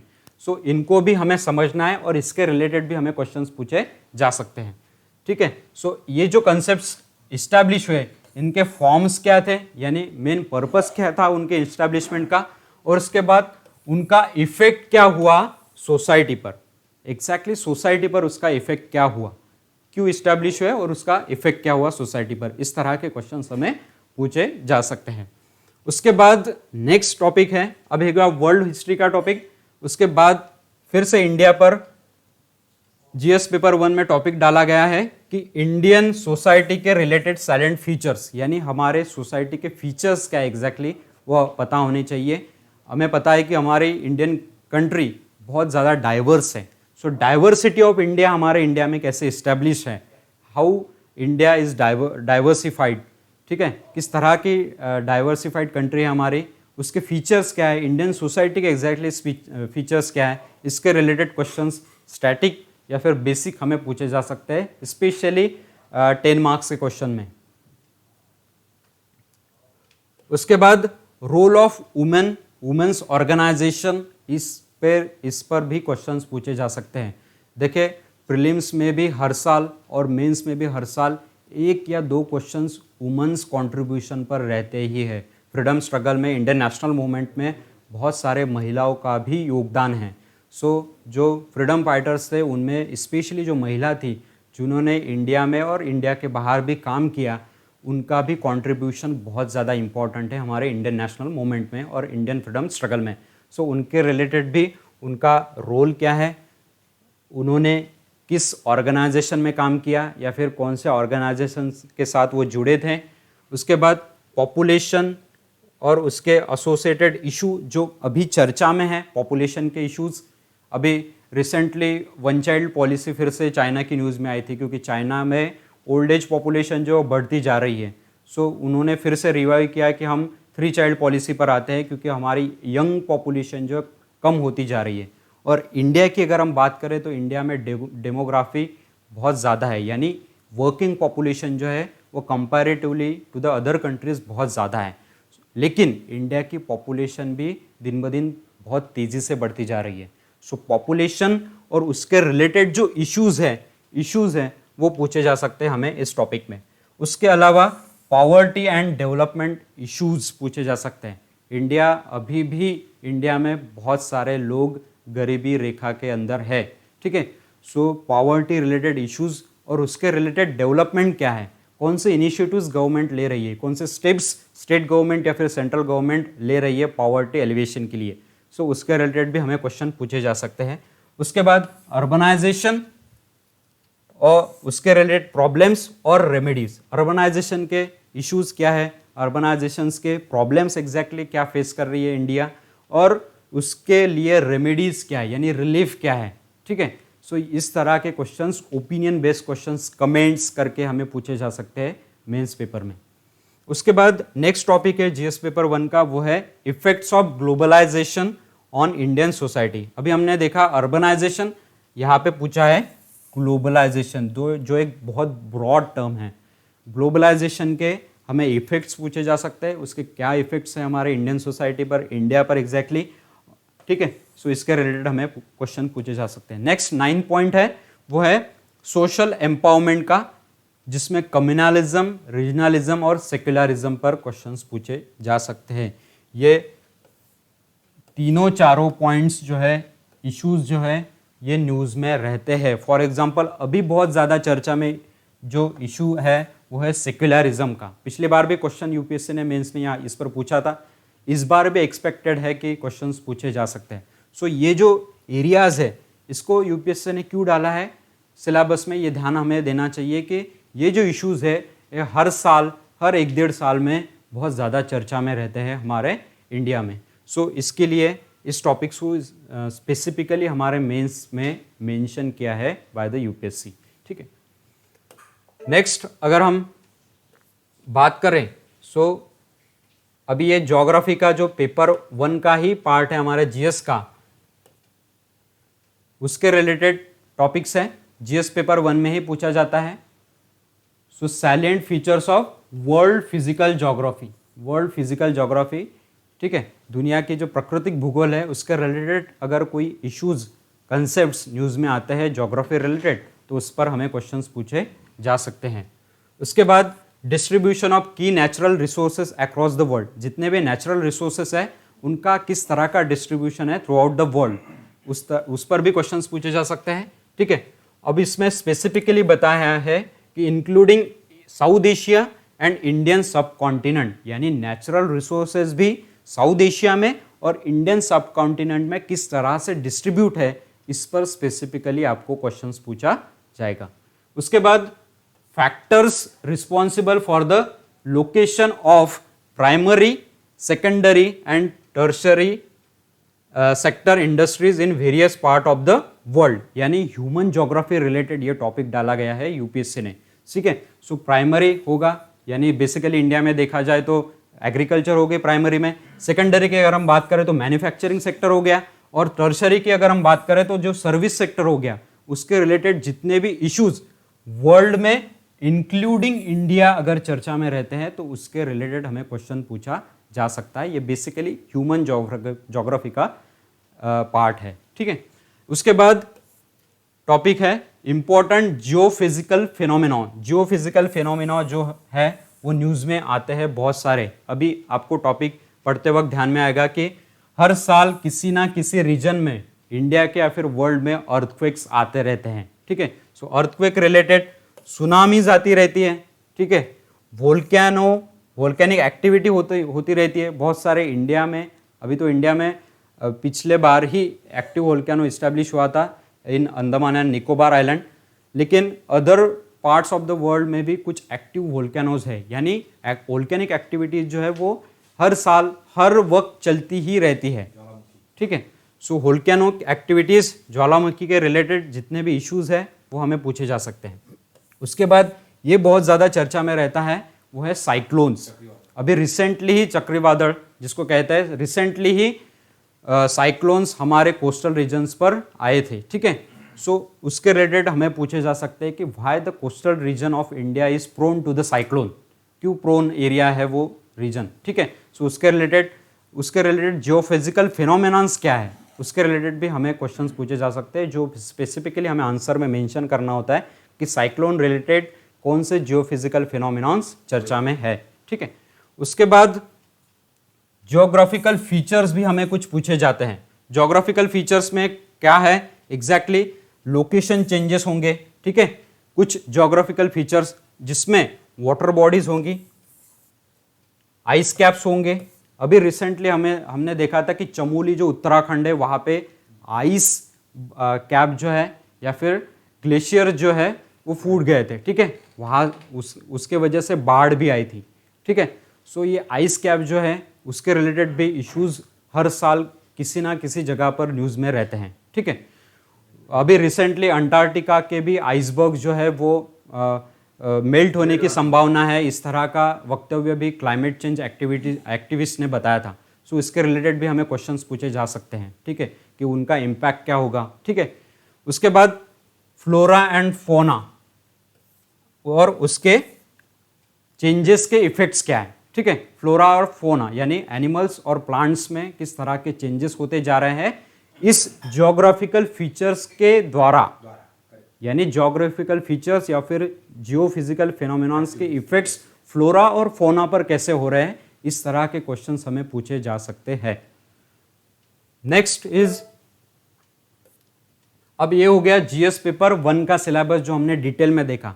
इस तरह का ही डिटेल सिलेबस हमारे दिमाग में होना चाहिए कि एग्जैक्टली जीएस पेपर 1 में कौन से टॉपिक्स हैं। अगर मेरे दिमाग में सारी चीज़ें जीएस पेपर 1 की होगी कि मुझे जीएस पेपर 1 के लिए क्या पढ़ना है, तो मैं बुक से, एनसीईआरटी से, रेफरेंस बुक से उतने ही टॉपिक्स कवर अप करूँगा, मुझे पूरी किताब पढ़ने की ज़रूरत नहीं पड़ेगी। सेकंड मेंस का पेपर है जीएस पेपर 2 का, जिसके ब्लॉक पॉइंट्स हमने पिछले स्लाइड्स में देखे थे। अब उसको डिटेल में हम देखते हैं कि जीएस पेपर 2 में इन्होंने कुछ इंपॉर्टेंट पॉइंट्स डाले हुए हैं यूपीएससी ने। सो पहला, अगर क्रक्स की बात करें, हम ब्लॉक पॉइंट की अगर बात करें, तो मैंने बताया था कि आपको गवर्नेंस के रिलेटेड पूछा जाएगा, कॉन्स्टिट्यूशन के रिलेटेड पूछा जाएगा, इंडियन पॉलिटी एग्जैक्टली क्या है, कैसे इस्टेब्लिश हुई है, सोशल जस्टिस रिलेटेड जितने भी इश्यूज चर्चा में रहते हैं साल भर में उसके रिलेटेड, और इंटरनेशनल रिलेशन जो कि बहुत ज़्यादा इंपॉर्टेंट है अभी इस सिचुएशन में। सो इसके रिलेटेड भी बहुत सारे इश्यूज चर्चा में रहते हैं। अब अगर हम डिटेल देखें सिलेबस को, तो पहला इंपॉर्टेंट पॉइंट है इंडियन कॉन्स्टिट्यूशन। यूपीएससी ने स्पेसिफिकली मेंशन किया है कि इंडियन कॉन्स्टिट्यूशन में भी आपको क्या पूछा जाएगा। इंडियन कॉन्स्टिट्यूशन में आपको हिस्टोरिकल अंडरपिनिंग्स, यानी हिस्टोरिकली कैसे इस्टेब्लिश हुआ, हिस्ट्री से हमने, या फिर जैसे हम देखते हैं कि हिस्टोरिकल डेवलपमेंट कैसी है हमारे कॉन्स्टिट्यूशन की, कौन से एक्ट्स में से कौन सी चीज़ें हमने ली। फॉर एग्जांपल रेगुलेटिंग एक्ट होगा, 1947 का गवर्नमेंट इंडिया एक्ट होगा, 1935 का गवर्नमेंट ऑफ इंडिया एक्ट होगा, उसमें से बहुत सारी चीज़ें हमने डायरेक्टली और इनडायरेक्टली हमारे कॉन्स्टिट्यूशन का जब इस्टेब्लिशमेंट हुआ था तब हमने ली थी। और कॉन्स्टिट्यूशन असेंबली में भी ये चर्चा हुई थी, जिसके वजह से बहुत सारी चीज़ें हमने कुछ कंट्रीज से या फिर कुछ एक्ट से, हिस्टोरिकल एक्ट से हमने ट्रांसफ़र करके हमारे कॉन्स्टिट्यूशन में डाली है। सो जो हिस्टोरिकल अंडरपिनिंग है वो होगी। इवोल्यूशन कैसे हुआ हमारा कॉन्स्टिट्यूशन, उसके फीचर्स क्या है, क्या महत्व है, क्या फीचर्स है, उसके रिलेटेड भी हमें पूछे जाएंगे। अमेंडमेंट्स मैंने जैसे बताया कि बहुत ज़्यादा न्यूज़ में रहते हैं। अभी जैसे मैंने पिछले स्लाइड में डिस्कस करते वक्त बताया था आपको कि एंटी डिफेक्शन लॉ अभी बहुत ज़्यादा चर्चा में, एंटी डिफेक्शन लॉ, ठीक है, related with the disqualification of MP, ठीक है। सो ये बहुत ज़्यादा चर्चा में था। सो बहुत सारी अमेंडमेंट्स भी चर्चा में रहती है। उसके बाद significant provisions and basic structure, ये भी बहुत ज़्यादा चर्चा में रहता है, बेसिक स्ट्रक्चर, क्योंकि अगर गवर्नमेंट कोई एक्ट बना रहा हो या फिर लॉ के थ्रू कोई एक्ट बना रहा हो, तो सुप्रीम कोर्ट के द्वारा उसको रिव्यू किया जाता है कि वो जो एक्ट है वो कॉन्स्टिट्यूशन के बेसिक स्ट्रक्चर को हाथ नहीं लगा रहा है या फिर डिस्टर्ब नहीं कर रहा है। अगर डिस्टर्ब कर रहा है तो जुडिशरी के पास वो पावर है कि उस एक्ट को वो नल एंड वॉइड कर दे या फिर रिपील कर दे टोटली। सो ये जो पावर्स हैं कॉन्स्टिट्यूशन में बेसिक स्ट्रक्चर को बहुत ज़्यादा महत्व दिया है केशवानंद भारती केस के बाद, ठीक है। सो हमें ध्यान में रखना है कि बेसिक स्ट्रक्चर बहुत ज़्यादा इंपॉर्टेंट है हमारे कॉन्स्टिट्यूशन में, सिलेबस में। नेक्स्ट है functions and responsibilities of union and states. Union की और स्टेट्स की क्या क्या रिस्पॉन्सिबिलिटीज है। जैसे हमारे कॉन्स्टिट्यूशन में डीपीएसपीज है, directive principle of state policies, जो डायरेक्शंस देती है स्टेट को कि आप किस तरह के पॉलिसीज बनाएं, किस तरह के पॉलिसीज बनाएं जो वेलफेयर ऑफ द सोसाइटी काम करे। सो इस तरह के जो रिस्पॉन्सिबिलिटीज होंगी, फंक्शंस होंगे, उसके रिलेटेड हमें क्वेश्चंस पूछे जा सकते हैं। Next is issues and challenges pertaining to the federal structure. अभी ये बहुत ज़्यादा इशू चर्चा में रहता है, क्योंकि हम देखते हैं कि इंडियन पॉलिटी में सेंटर और स्टेट के रिलेशंस बहुत ज़्यादा चर्चा में रहते हैं। हो सकता है सेंटर में दो सत्ता हो या फिर पक्ष हो, वो स्टेट में ना हो, तो चर्चा या फिर पॉलिसीज़ का डिस्ट्रीब्यूशन करते वक्त बहुत सारी उछल पुछल होती है, बहुत सारे निगेटिव चीज़ें हमें देखने को मिलती है, ठीक है। सो ये रिलेशन जो है सेंटर और स्टेट का, ये बहुत ज़्यादा चर्चा में रहता है, ठीक है। सो उसके रिलेटेड हमें क्वेश्चन पूछा जा सकता है, एग्जैक्टली हमारा फेडरल स्ट्रक्चर क्या है और फेडरल स्ट्रक्चर के फीचर्स क्या है, उसके ड्रॉबैक्स क्या है, ठीक है, और किस तरह का आइडियल फेडरल स्ट्रक्चर होना चाहिए। उसके बाद डिवोल्यूशन ऑफ पावर्स कैसे डिवोल्यूट हुई है, ठीक है। उसके बाद finances up to local levels, किस तरह से सेंटर होगी, स्टेट होगी, फाइनेंसेस करती जाती है लोकल लेवल तक के, यानी पंचायत राज होगा, म्यूनसिपालिटीज होगी, यहाँ तक के किस तरह का फाइनेंशियल डिस्ट्रीब्यूशन होता है। उसके बाद ये करते वक्त किस तरह के चैलेंजेस फेस करनी पड़ती है, इसके रिलेटेड भी हमें क्वेश्चन पूछे जा सकते हैं। स्पेशली ओपिनियन बेस्ड क्वेश्चन आपको पूछे जा सकते हैं कि किस तरह के चैलेंजेस फेस होते हैं और इस चैलेंजेस को ओवरकम करने के लिए आप कौन से ओपिनियन दोगे। तो ये ओपिनियन बेस्ड क्वेश्चंस उस पर पूछे जा सकते हैं। नेक्स्ट टॉपिक है separation of power. Separation of power किस तरह का है, सेंटर के पास कौन सी पावर है, स्टेट के पास कौन सी पावर है, लोकल गवर्नमेंट के पास कौन सी पावर है। सो ये सेपरेशन ऑफ पावर क्या है एग्जैक्टली उस पर क्वेश्चन पूछे जा सकते हैं। अभी रिसेंटली ये न्यूज़ में इसलिए आया था कि कोविड रिलेटेड बहुत सारे डिसीजन जो है सेंटर ने अपने पास ले लिए थे और स्टेट को उस पर डिसीजन लेने का बहुत कम अधिकार दिया था। सो सेपरेशन ऑफ पावर बहुत ज़्यादा न्यूज़ में आया था कि एग्जैक्टली अगर कोई डिजास्टर आता है तो स्टेट को कहाँ तक के डिसीजन लेने की पावर है और सेंटर कहाँ तक पावर ले सकता है, डिसीजंस ले सकता है, कहाँ तक उनकी पावर है। सो सेपरेशन ऑफ पावर ये जो टॉपिक है बहुत ज़्यादा न्यूज़ में आया था। सो ये चर्चा में रहने वाला विषय है और इसके रिलेटेड जितने भी डिस्प्यूट्स है वो रिड्रेस करने के लिए क्या चीज़ें होनी चाहिए, क्या मैकेनिज्म होना चाहिए और इसके रिलेटेड कौन से इंस्टीट्यूशंस इस्टेब्लिश है इंडिया में। सो इसके रिलेटेड क्वेश्चंस आपको पूछे जा सकते हैं। सो ओवरऑल इस पर एक प्रॉपर एक क्वेश्चन बनता है यूपीएससी मेंस का कि how the separation of power is established in India, how the disturbance create under in the relation between centre and state, what are the redressal mechanism you will suggest. So इस तरह के questions पूछे जा सकते हैं आपको mains paper में। उसके बाद लास्ट टॉपिक इसमें है स्लाइड्स में, comparison of the Indian constitution scheme with that of other countries. So constitution जो हमारे, मैंने जैसे कहा था कि कुछ हिस्टोरिकल एक्ट से ली गई है, इस्टेब्लिश की गई है और कुछ फॉरेन कंट्रीज के जो कॉन्स्टिट्यूशन है उनमें जो फीचर्स है वो भी हमारे कंट्रीज ने कॉन्स्टिट्यूशन बनाते वक्त लिए थे। सो हो सकता है कि कोई कंट्रीज की कॉन्स्टिट्यूशन चर्चा में हो साल भर में, जिन्होंने कुछ चेंजेस लाए हो अपने कॉन्स्टिट्यूशन में और उसके डायरेक्टली और इनडायरेक्टली इम्पैक्ट हमारे इंडियन कॉन्स्टिट्यूशन पर, हमारे इंडियन पॉलिटी पर होते हो, तो उसके रिलेटेड जो इशू न्यूज़ में आते हैं वो हमें पूछे जा सकता है इस टॉपिक में। सो ये हो गए टॉपिक्स। नेक्स्ट देखते हैं कि अगले टॉपिक्स क्या है जीएस पेपर 2 के रिलेटेड।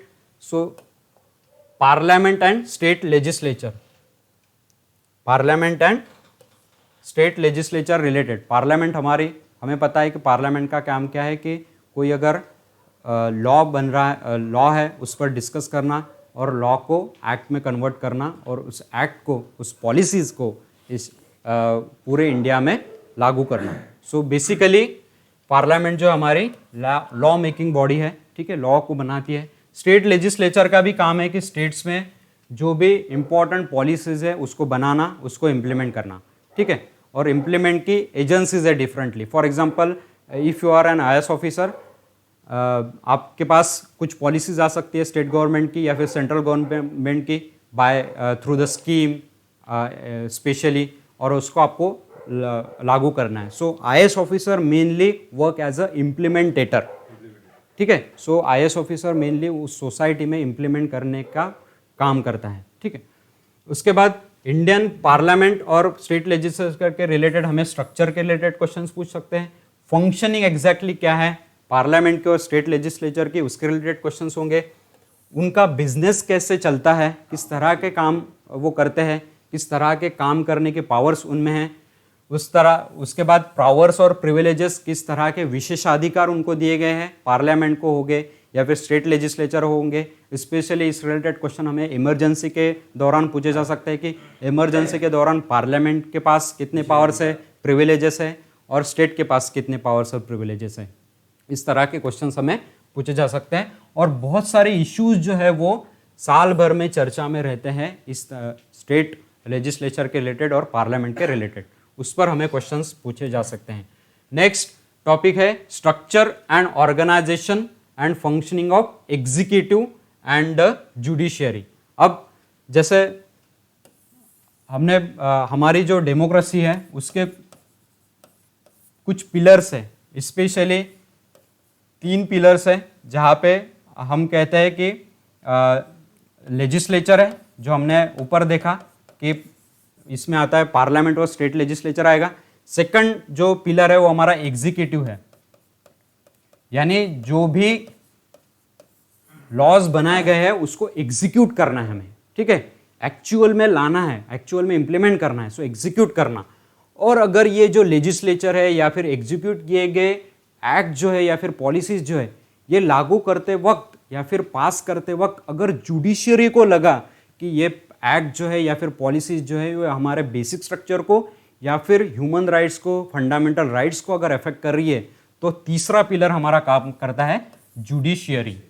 ठीक है, सो जुडिशियरी इसके वजह से न्यूज में आता है। और fourth pillar of the democracy कहा जाता है मीडिया को।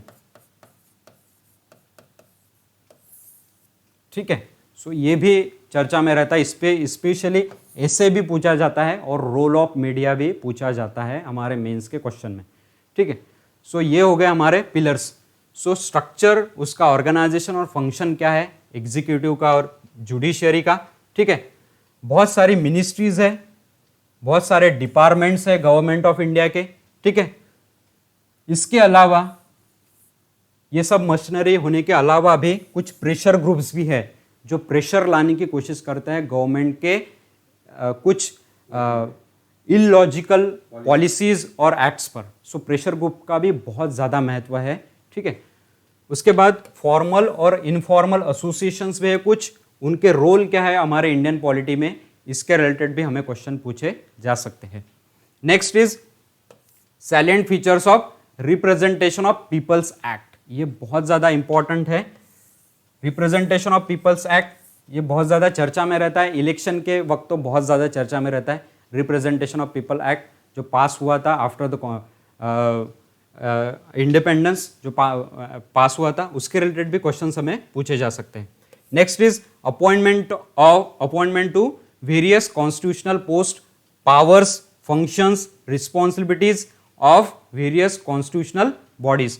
सो अपॉइंटमेंट्स पूछी जा सकती है। अभी रिसेंटली कल ही इलेक्शन कमिश्नर की अपॉइंटमेंट हुई, यूपी कैडर के वो IAS ऑफिसर थे, यूपी में वो मुख्य सचिव भी थे, उनकी अभी रिसेंटली अपॉइंटमेंट की एज अ इलेक्शन कमिश्नर। सो ये जो अपॉइंटमेंट्स है कॉन्स्टिट्यूशनल बॉडीज़ में, इसके रिलेटेड अगर कोई अपॉइंटमेंट चर्चा में आते हैं तो उसके रिलेटेड भी हमें क्वेश्चन पूछे जा सकते हैं। उसके बाद statutory, regulatory and various quasi judicial bodies, इसके रिलेटेड भी क्वेश्चंस होते हैं। स्टैट्यूटरी और रेगुलेटरी बॉडीज जो specially created by the act of parliament होती है। ठीक है, उसके बाद क्वासी जुडिशियल भी बॉडीज होती है कुछ। क्वासी जुडिशियल बॉडीज यानी जुडिशियल नेचर ही उनको दिया जाता है इनडायरेक्टली। अगर वहाँ पे डिस्प्यूट्स का रिड्रेस नहीं होता है तो फिर जो पर्सन है वो अप्रोच कर सकता है सुप्रीम कोर्ट या फिर हाई कोर्ट या सुप्रीम कोर्ट में। सो क्वासी जुडिशियल बॉडीज है कुछ हमारे इंडिया में, उनके रिलेटेड भी क्वेश्चंस पूछे जा सकते हैं। ठीक है, सो स्पेशली यहाँ मैं डिनोट करूँ तो NGT होगा, नेशनल ग्रीन ट्रिब्यूनल। सो एनवायरमेंट रिलेटेड जितने भी इश्यूज है उसके रिलेटेड अगर कोई पर्सन पिटिशन फाइल करता है, NGT अगर उसका सही तरीके से निकाल नहीं देती है तो वो पर्सन जो है वो अप्रोच कर सकता है हाई कोर्ट और सुप्रीम कोर्ट में। सो कुछ बॉडीज जो है उनको क्वासी जुडिशियल नेचर दिया गया है और ये चर्चा में रहती है। ठीक है, NGT तो साल भर में कम से कम 1-2 बार तो न्यूज़ में रहती है bye environmental situations. Next is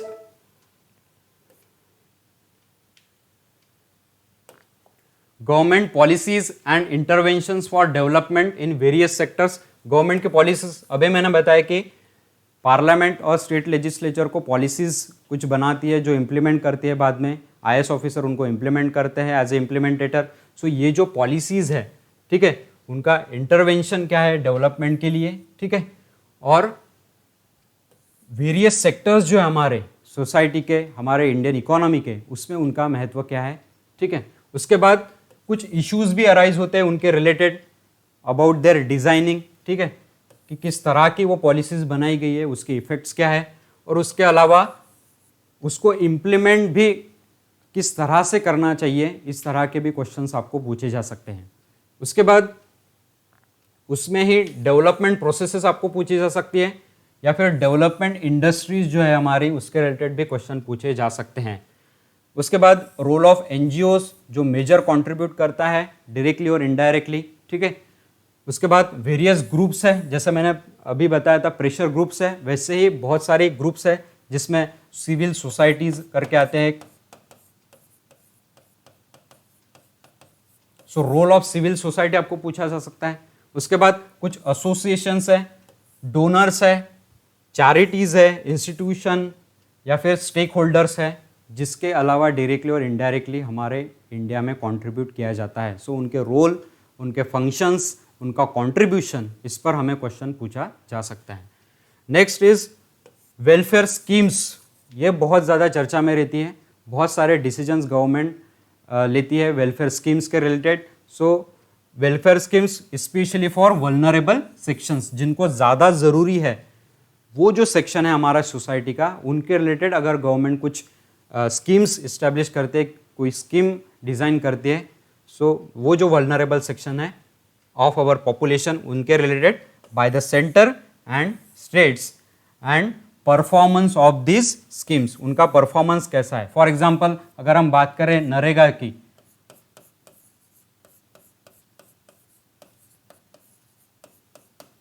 जो नरेगा बनाई थी 2005 के आसपास सेंटर ने, सो उसके इफेक्ट्स क्या हुए, वल्नरेबल सेक्शंस होगा या फिर सोसाइटी में उसके इफेक्ट क्या हुए, उसका कितना फ़ायदा हुआ, इस तरह के क्वेश्चंस हमें पूछे जा सकते हैं। उसके बाद मैकेनिज्म्स क्या है, उसके लॉज हो गए, इंस्टीट्यूशंस होंगे, कुछ बॉडीज होंगी constituted for the protection and betterment of this vulnerable sections.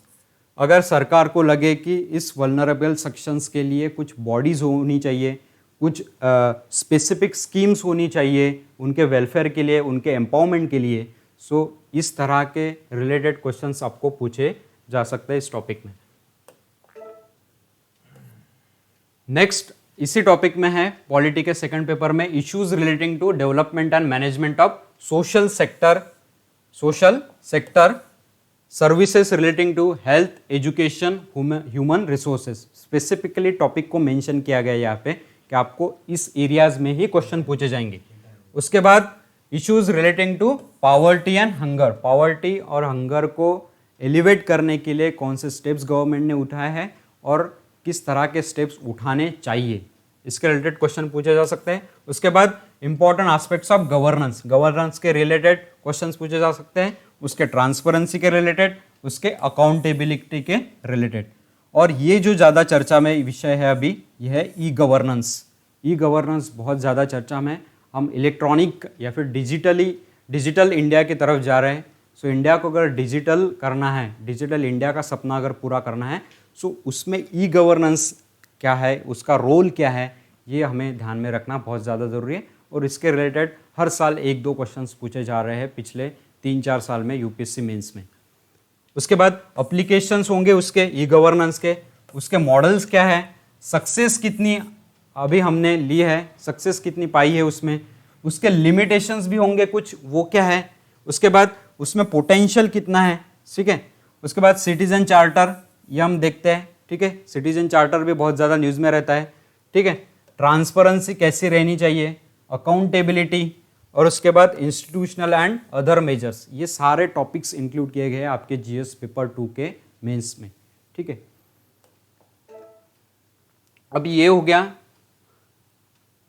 उसके बाद कुछ और टॉपिक्स है जीएस पेपर 2 में, वो है role of civil services, role of civil services,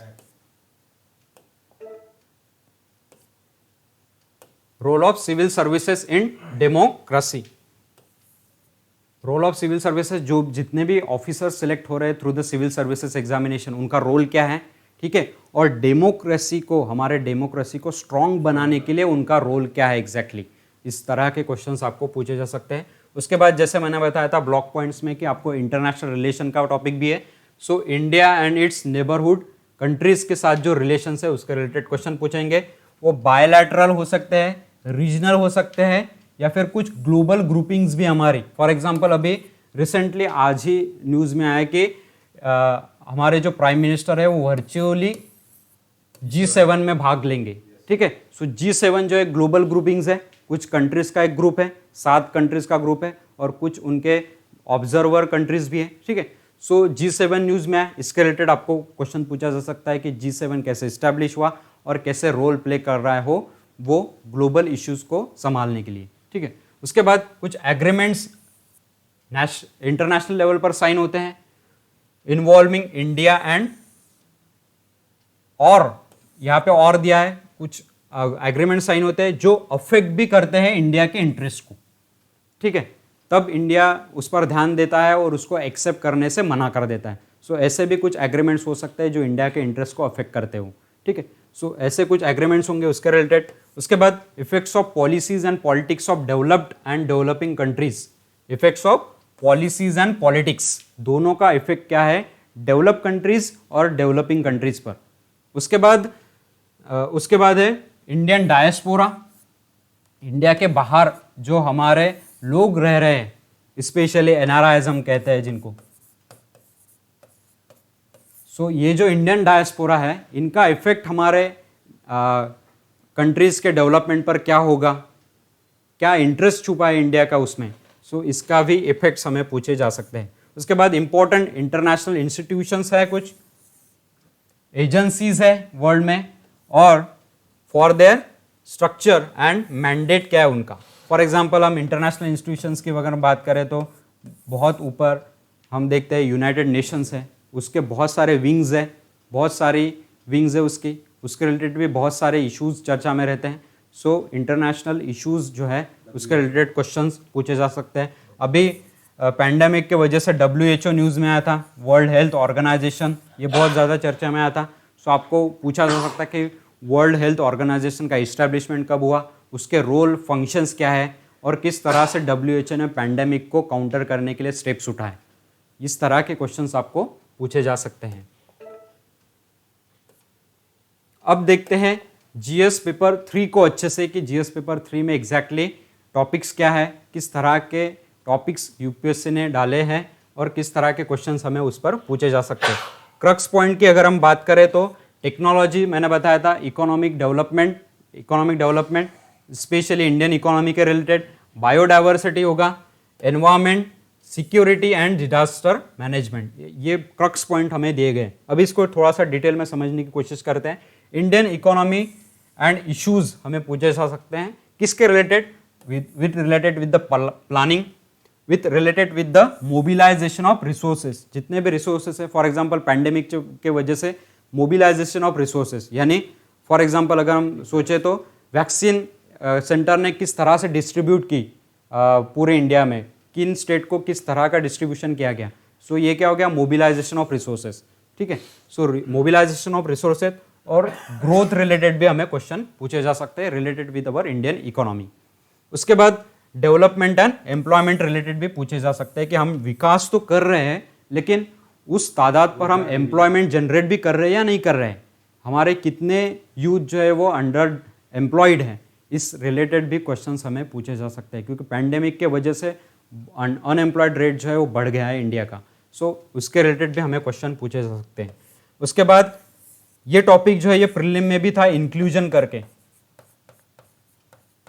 इसलिए मैंने बताया कि प्रीलिम्स और मेंस के कुछ टॉपिक इंटर रिलेटेड हैं। सो ये इंक्लूजन प्रीलिम में उन्होंने ऐड किया, इसको ही थोड़ा सा एलाबोरेट करके उन्होंने मेंस में ऐड किया, inclusive growth and issues arising from it, यानी सर्वसमावेशक वृद्धि दर जो है वो पूछा जाएगा। इसके रिलेटेड क्वेश्चंस, इसके रिलेटेड इश्यूज अगर न्यूज में है तो उसके रिलेटेड क्वेश्चन हमें पूछा जाएगा। और लास्टली गवर्नमेंट बजटिंग, हर साल गवर्नमेंट बजट पेश करता है, उसमें बहुत सारे विषय चर्चा में आते हैं, बहुत सारी स्कीम्स चर्चा में आती है, बहुत सारी पॉलिसीज चर्चा में आती है, और गवर्नमेंट ने बजट के द्वारा किस किस सेक्टर पर किस तरह का खर्चा किया है, इस तरह के क्वेश्चंस हमें पूछे जा सकते हैं कि कंट्रीब्यूशन किस सेक्टर का कितना है और सरकार कौन से सेक्टर पर कितना महत्व देते आ रही है, कितना दे रही है, उसके रिलेटेड हमें क्वेश्चन पूछे जा सकते हैं। उसके बाद है major crops, fourth point, crops India में चर्चा में रहते हैं, उसके रिलेटेड क्रॉपिंग पैटर्न्स चर्चा में रहते हैं, ठीक है। Various parts of the India में various parts of cropping patterns establish है हमारे इंडिया में, रिलेटेड विद द ज्योग्राफी, ठीक है, क्योंकि हर डिफरेंट स्टेट में डिफरेंट तरह की ज्योग्राफी है। सो उस ज्योग्राफी के रिलेटेड ही डिफरेंट क्रॉपिंग पैटर्न्स तैयार हुए हैं। सो उसके रिलेटेड हमें क्वेश्चन पूछे जा सकते हैं, ठीक है। डिफरेंट टाइप्स ऑफ इरिगेशन और इरिगेशन सिस्टम्स, किस स्टेट्स में किस तरह की इरिगेशन सिस्टम इस्टेब्लिश हुई है, उसके रिलेटेड उसका फ़ायदा क्या है, नुकसान क्या हुआ है, और आपको ओपिनियन पूछा जा सकता है कि इसको काउंटर करने के लिए आप क्या ओपिनियन देंगे। उसके रिलेटेड, स्टोरेज के रिलेटेड, ट्रांसपोर्ट के related, marketing of agriculture produce के रिलेटेड। अब ये फार्म बिल के रिलेटेड बहुत ज़्यादा न्यूज़ में आया हुआ विषय है, ठीक है। फार्म बिल जिस पर फार्मर्स ने प्रोटेस्ट किया, सो फार्मर्स एक्ट जो है वो बहुत ज़्यादा, एग्रीकल्चर एक्ट जो है बहुत ज़्यादा न्यूज़ में आया था। सो इसमें क्वेश्चन पूछने की संभावना उस पर ज़्यादा बनती है। उसके बाद इश्यूज रिलेटेड विथ कंस्ट्रेंट, कुछ कंस्ट्रेंट्स अगर होंगे यानी कुछ कमियां होंगी, उसके रिलेटेड भी क्वेश्चन हमें पूछे जा सकते हैं। उसके बाद e technology in the aid of farmers. E technology यानी टेक्नोलॉजी का क्या हम इस्तेमाल कर सकते हैं फार्मर्स के वेलफेयर के लिए, ठीक है, कृषि के लिए, एग्रीकल्चर वेलफेयर के लिए हम किस तरह के स्टेप्स उठा सकते हैं और उसमें टेक्नोलॉजी का कितना कंट्रीब्यूशन मायने रखता है। सो उसके रिलेटेड भी हमें क्वेश्चंस पूछ सकते हैं। उसके बाद issues related to direct and indirect farm subsidies. हर साल फार्मर्स को फार्म रिलेटेड सब्सिडीज दी जाती है। सो उसके इश्यूज क्या है, डायरेक्ट और इनडायरेक्ट, जो भी न्यूज़ में आता है उसके रिलेटेड। उसके बाद हमें पता है एमएसपी के लिए ही दिल्ली साइड कुछ फार्मर्स प्रोटेस्ट कर रहे हैं, एमएसपी जो है उसके related. So minimum support price के रिलेटेड जो भी इश्यूज न्यूज़ में है उसके रिलेटेड हमें पूछे जा सकते हैं। या फिर करंट जो फार्म बिल लाए थे, फार्म एक्ट लाया था इंडियन गवर्नमेंट ने, उसमें एमएसपी का रोल क्या है, क्या एमएसपी अफेक्ट होगी उससे, इसके रिलेटेड हमें क्वेश्चन पूछ सकते हैं। उसके बाद पीडीएस जो है, पब्लिक डिस्ट्रीब्यूशन सिस्टम, जो भी वल्नरेबल सेक्शन है या फिर बीपीएल फैमिलीज़ है, एपीएल फैमिलीज़ है, उनको गवर्नमेंट के द्वारा कुछ पब्लिक डिस्ट्रीब्यूट किया जाता है, जैसे गेहूँ होंगे, राइस होंगी, इस तरह का कुछ डिस्ट्रीब्यूशन किया जाता है through the public distribution system कहा जाता है उसको। सो उसके रिलेटेड अगर कुछ इशू होंगे, ठीक है, इसके रिलेटेड बफर स्टॉक रिलेटेड भी कुछ इश्यूज होते हैं। बफर स्टॉक यानी गेहूँ होंगे या फिर राइस होंगे, इनको स्टॉक किया जाता है, ठीक है। और ये जो बफर स्टॉक है ये यूज़ किया जाता है जब कुछ फैमिन आया हो, कुछ डिजास्टर आया हो, तब इसका उपयोग किया जाता है। सो इसको भी डिस्ट्रीब्यूट किया जाता है through the public distribution system. उसके बाद उसके ऑब्जेक्टिव्स, फंक्शनिंग, लिमिटेशंस क्या है उसको रिवैम्प कैसे कर सकते हैं हम, और जो इश्यूज है बफर स्टॉक्स के, देखो यहाँ पे वो टॉपिक आया है, बफर स्टॉक के इश्यूज क्या है उसके रिलेटेड भी है। और फूड सिक्योरिटी, ये बहुत पसंदीदा टॉपिक है यूपीएससी का। फूड सिक्योरिटी पर हर साल एक क्वेश्चन तो बनता ही है, ठीक है। सो अन्न सुरक्षा के लिए, फूड सिक्योरिटी के लिए क्वेश्चंस हर साल पूछा जा सकता है। उसके बाद टेक्नोलॉजी मिशंस होंगे और economics of animal rearing related बहुत सारे विषय चर्चा में रहते हैं।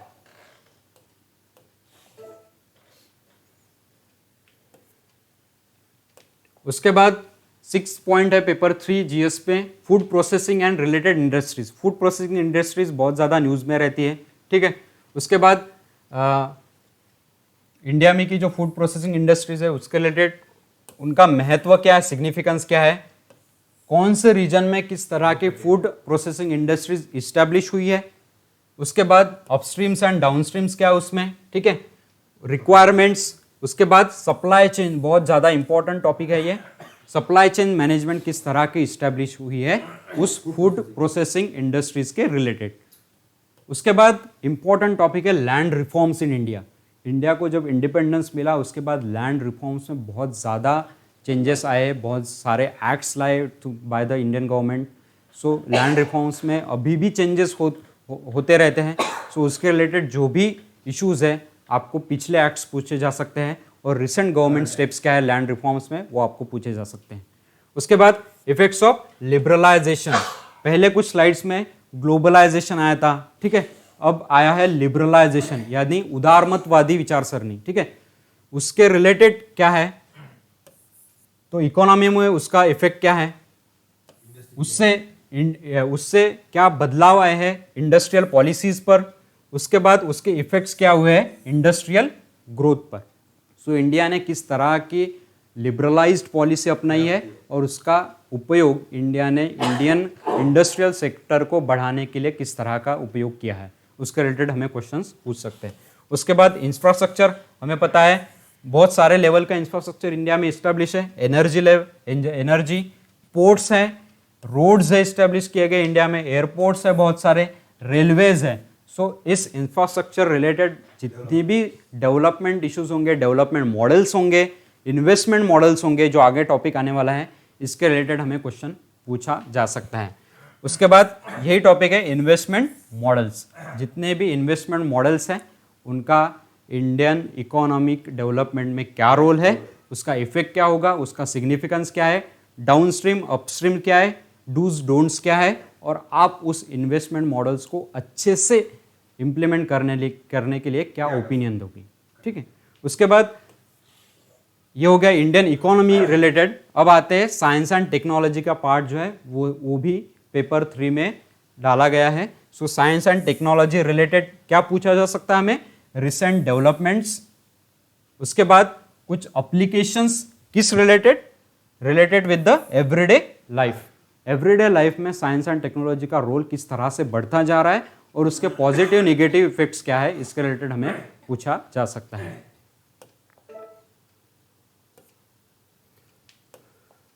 Next is achievements of Indians in science and technology. Achievements of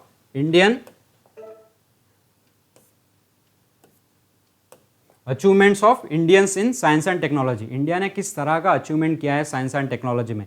for example अगर हम ले तो स्पेस टेक्नोलॉजी में बहुत सारे मिशंस है जो इंडिया ने सक्सेसफुली लॉन्च किए हैं। सो रिसेंट जो मिशंस है वो हमें पूछे जा सकते हैं related with the science and technology. Nano technology होगा, बायोटेक्नोलॉजी होगा, रोबोटिक्स होगा। इसमें बहुत सारी इस्टेब्लिशमेंट इंडिया ने रिसेंट में बहुत सारी डेवलपमेंट की है। सो उसके रिलेटेड भी हमें क्वेश्चंस पूछ सकते हैं। उसके बाद इंडियनाइजेशन ऑफ टेक्नोलॉजी, उसका इंडिया पर क्या पॉजिटिव इफेक्ट हुआ और उसको इंडिया ने कैसा इंडियनाइज किया। ठीक है, उसके बाद डेवलपिंग न्यू टेक्नोलॉजीज, कुछ न्यू टेक्नोलॉजीज भी इस्टेब्लिश हो रही है। फॉर एग्जांपल अभी ई व्हीकल की तरफ हम जा रहे हैं। सो इलेक्ट्रॉनिक व्हीकल की तरफ अगर हम जा रहे हैं, टेस्ला ने अपने प्रोजेक्ट्स इंडिया में लॉन्च करने की कोशिश की है। सो वो भी इस्टेब्लिश कर रहे हैं अपने प्रोजेक्ट्स को। सो ई व्हीकल की तरफ धीरे धीरे हम जा रहे हैं। सो उसके रिलेटेड इंडिया की गवर्नमेंट ऑफ इंडिया की पॉलिसीज़ क्या है, कैसे लिबरलाइज पॉलिसी है इंडिया की। ठीक है, जिसके वजह से लोगों को ई व्हीकल्स खरीदना अफोर्डेबल होगा, उसके रिलेटेड हमें क्वेश्चंस पूछ सकते हैं।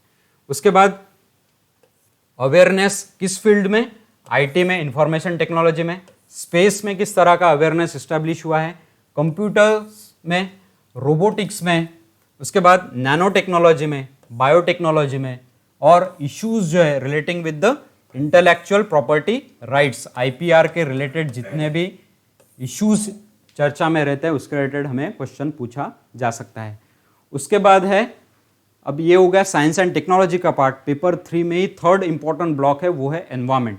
सो कंजर्वेशन यानी संवर्धन, एनवायरमेंटल पोल्यूशन जो इश्यूज न्यूज में रहते हैं, किस तरह से डिग्रेडेशन भी हो रहा है उसके रिलेटेड क्वेश्चन हो गए, और एनवायरमेंटल इंपैक्ट असेसमेंट, ये रिसेंटली अभी न्यूज में आया था क्योंकि इसका ड्राफ्ट रिसेंटली इंडियन गवर्नमेंट ने पब्लिश किया है। सो एनवायरमेंटल इंपैक्ट असेसमेंट, इसका इम्पैक्ट क्या होगा, इसके पॉजिटिवनेस क्या है, इसके निगेटिवनेस क्या है, इसके रिलेटेड हमें क्वेश्चंस पूछे जा सकते हैं प्रीलिम्स में भी, मेंस में भी और इंटरव्यू में भी। ठीक है, सो ये बहुत इंपॉर्टेंट टॉपिक है एनवायरमेंट रिलेटेड। उसके बाद ये हो गया एनवायरमेंट के रिलेटेड। अब लास्ट टॉपिक जो यूपीएससी मेंस ने जीएस पेपर 3 में डाला है वो है डिजास्टर मैनेजमेंट। इसके बाद सिक्योरिटी भी आएगा, उसके पहले डिजास्टर मैनेजमेंट एक इंपॉर्टेंट टॉपिक डाला है हमारे पेपर 3 में, डिजास्टर एंड डिजास्टर मैनेजमेंट, आपत्ति व्यवस्थापन, जिसमें अभी पैंडेमिक को भी ऐड किया गया है। ठीक है, सो ये पैंडेमिक होगा और या फिर इसके रिलेटेड जो भी डिजास्टर हमारे इंडिया में आते हैं, सो उसके रिलेटेड हमारी मैनेजमेंट कैसी है, किस तरह का रोल है, एनडीआरएफ का रोल क्या है। ठीक है, डिजास्टर मैनेजमेंट पॉलिसी क्या है इंडिया की, उसमें क्या चेंजेस होने चाहिए, किस तरह की लिबरलाइज पॉलिसी होनी चाहिए, इस तरह के क्वेश्चन हमें पूछ सकते हैं। उसके बाद linkages between development and spread of extremism. अब ये हो गया सिक्योरिटी का पार्ट जो हमें पूछा जा सकता है पेपर 3 में। 1 या 2 क्वेश्चंस इस पर हर साल इस्टेब्लिश होते हैं, यानी पूछे ही जाते हैं। ठीक है, क्योंकि ये टॉपिक को स्पेसिफिकली यूपीएससी ने सिलेबस में मेंशन किया है, सो उस पर क्वेश्चन पूछते ही है। So linkages between development and spread of extremism, extremist ideology जो इंडिया और इंडिया के आजू बाजू में इस्टेब्लिश हो रही है उसके रिलेटेड इश्यूज। उसके बाद role of external state non state actors किसमें, इंटरनल सिक्योरिटी के चैलेंजेस में उनका रोल क्या है, एक्सटर्नल स्टेट और नॉन स्टेट एक्टर्स का। उसके बाद चैलेंजेस क्या है, किसमें challenges, to internal security, internal security किस तरह के चैलेंजेस फेस कर रही है, related with the through the communication होगा, कम्युनिकेशन नेटवर्क होगा, through role of media and social networking. ठीक है, बहुत सारे सोशल साइट्स है, सोशल मीडियाज है जो डायरेक्टली और इनडायरेक्टली हो सकता है कभी कभी कि एक्सट्रीमिज्म को बढ़ावा दे, तो इसका इम्पैक्ट होगा हमारे इंटरनल सिक्योरिटी पर। सो रोल ऑफ मीडिया होगा, रोल ऑफ सोशल नेटवर्किंग होगा, इसका इम्पैक्ट क्या होगा। ठीक है, networking sites in internal security challenges. उसके बाद साइबर सिक्योरिटी बहुत ज़्यादा न्यूज़ में रहता है, इस पर भी क्वेश्चंस पिछले 1-2 साल में कंटिन्यूसली पूछे गए हैं cyber security related. Money laundering, अभी मेहुल चोकसी को अरेस्ट किया ऐसी न्यूज़ आई थी। सो ये जो फॉरगिटिव बिल लाया गया था इसके रिलेटेड मनी लॉन्ड्रिंग, या फिर बॉर्डर्स से ही कुछ मनी लॉन्ड्रिंग भी होती है टेररिज्म को बढ़ावा देने के लिए, जो इंटरनल सिक्योरिटी को हमारे अफेक्ट कर सकती है। सो इंटरनल सिक्योरिटी इस तरह से न्यूज़ में आती है through the money laundering also. और इसके प्रिवेंशन के लिए हम क्या स्टेप्स उठा सकते हैं।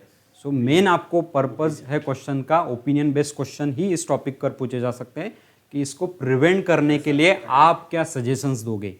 ठीक है, आप क्या सजेस्टिव पॉइंट दोगे।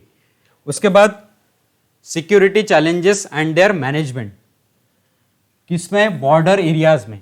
बॉर्डर एरियाज में भी ऐसे ही सिक्योरिटी चैलेंजेस आते हैं। ऊपर के इंटरनल सिक्योरिटी रिलेटेड है, ये जो है ये हमारे बॉर्डर रिलेटेड है। सो बॉर्डर रिलेटेड जो सिक्योरिटी चैलेंजेस है, फॉर एग्जांपल इंडिया और चाइना के रिलेशन अभी न्यूज़ में चर्चा में थे विथ सिक्योरिटी चैलेंजेस। ठीक है, उसके बाद उसके लिंकेजेस में कुछ ऑर्गेनाइज क्राइम्ड भी होते हैं रिलेटेड विद द टेररिज्म। सो उसके रिलेटेड भी क्वेश्चंस पूछे जा सकते हैं। और उसके बाद लास्टली पूछा जा सकता है आपको टॉपिक है सिक्योरिटी फोर्सेस जो है हमारी, कुछ एजेंसीज है और उसका मैंडेट क्या है।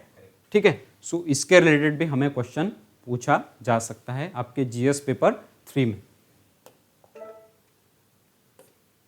अब देखते हैं जो इंपॉर्टेंट स्कोरिंग पेपर है हमारे पूरे मेंस का, वो है जीएस पेपर 4। अगर मैं पहले 3 जीएस पेपर की बात करूं तो हो सकता है एक साल जीएस पेपर 1 डिफ़िकल्ट आ जाए, जीएस पेपर 2 हर साल कोई साल डिफ़िकल्ट आ जाए, जीएस पेपर 3 आ जाए, लेकिन जीएस पेपर 4 जो है वो भी कोई साल डिफ़िकल्ट आ सकता है, लेकिन मैक्सिमम स्कोरिंग करने की कैपेसिटी जीएस पेपर 4 में है। सो मैक्सिमम आप स्कोर कर सकते हैं जीएस पेपर 4 में। पहले 3 जीएस पेपर में भी आप 100 के अबव भी गए तो भी आपका गुड स्कोर माना जाता है, लेकिन जीएस पेपर 4 में आप 150-160 के आसपास आउट ऑफ 250 कवर अप कर सकते हैं।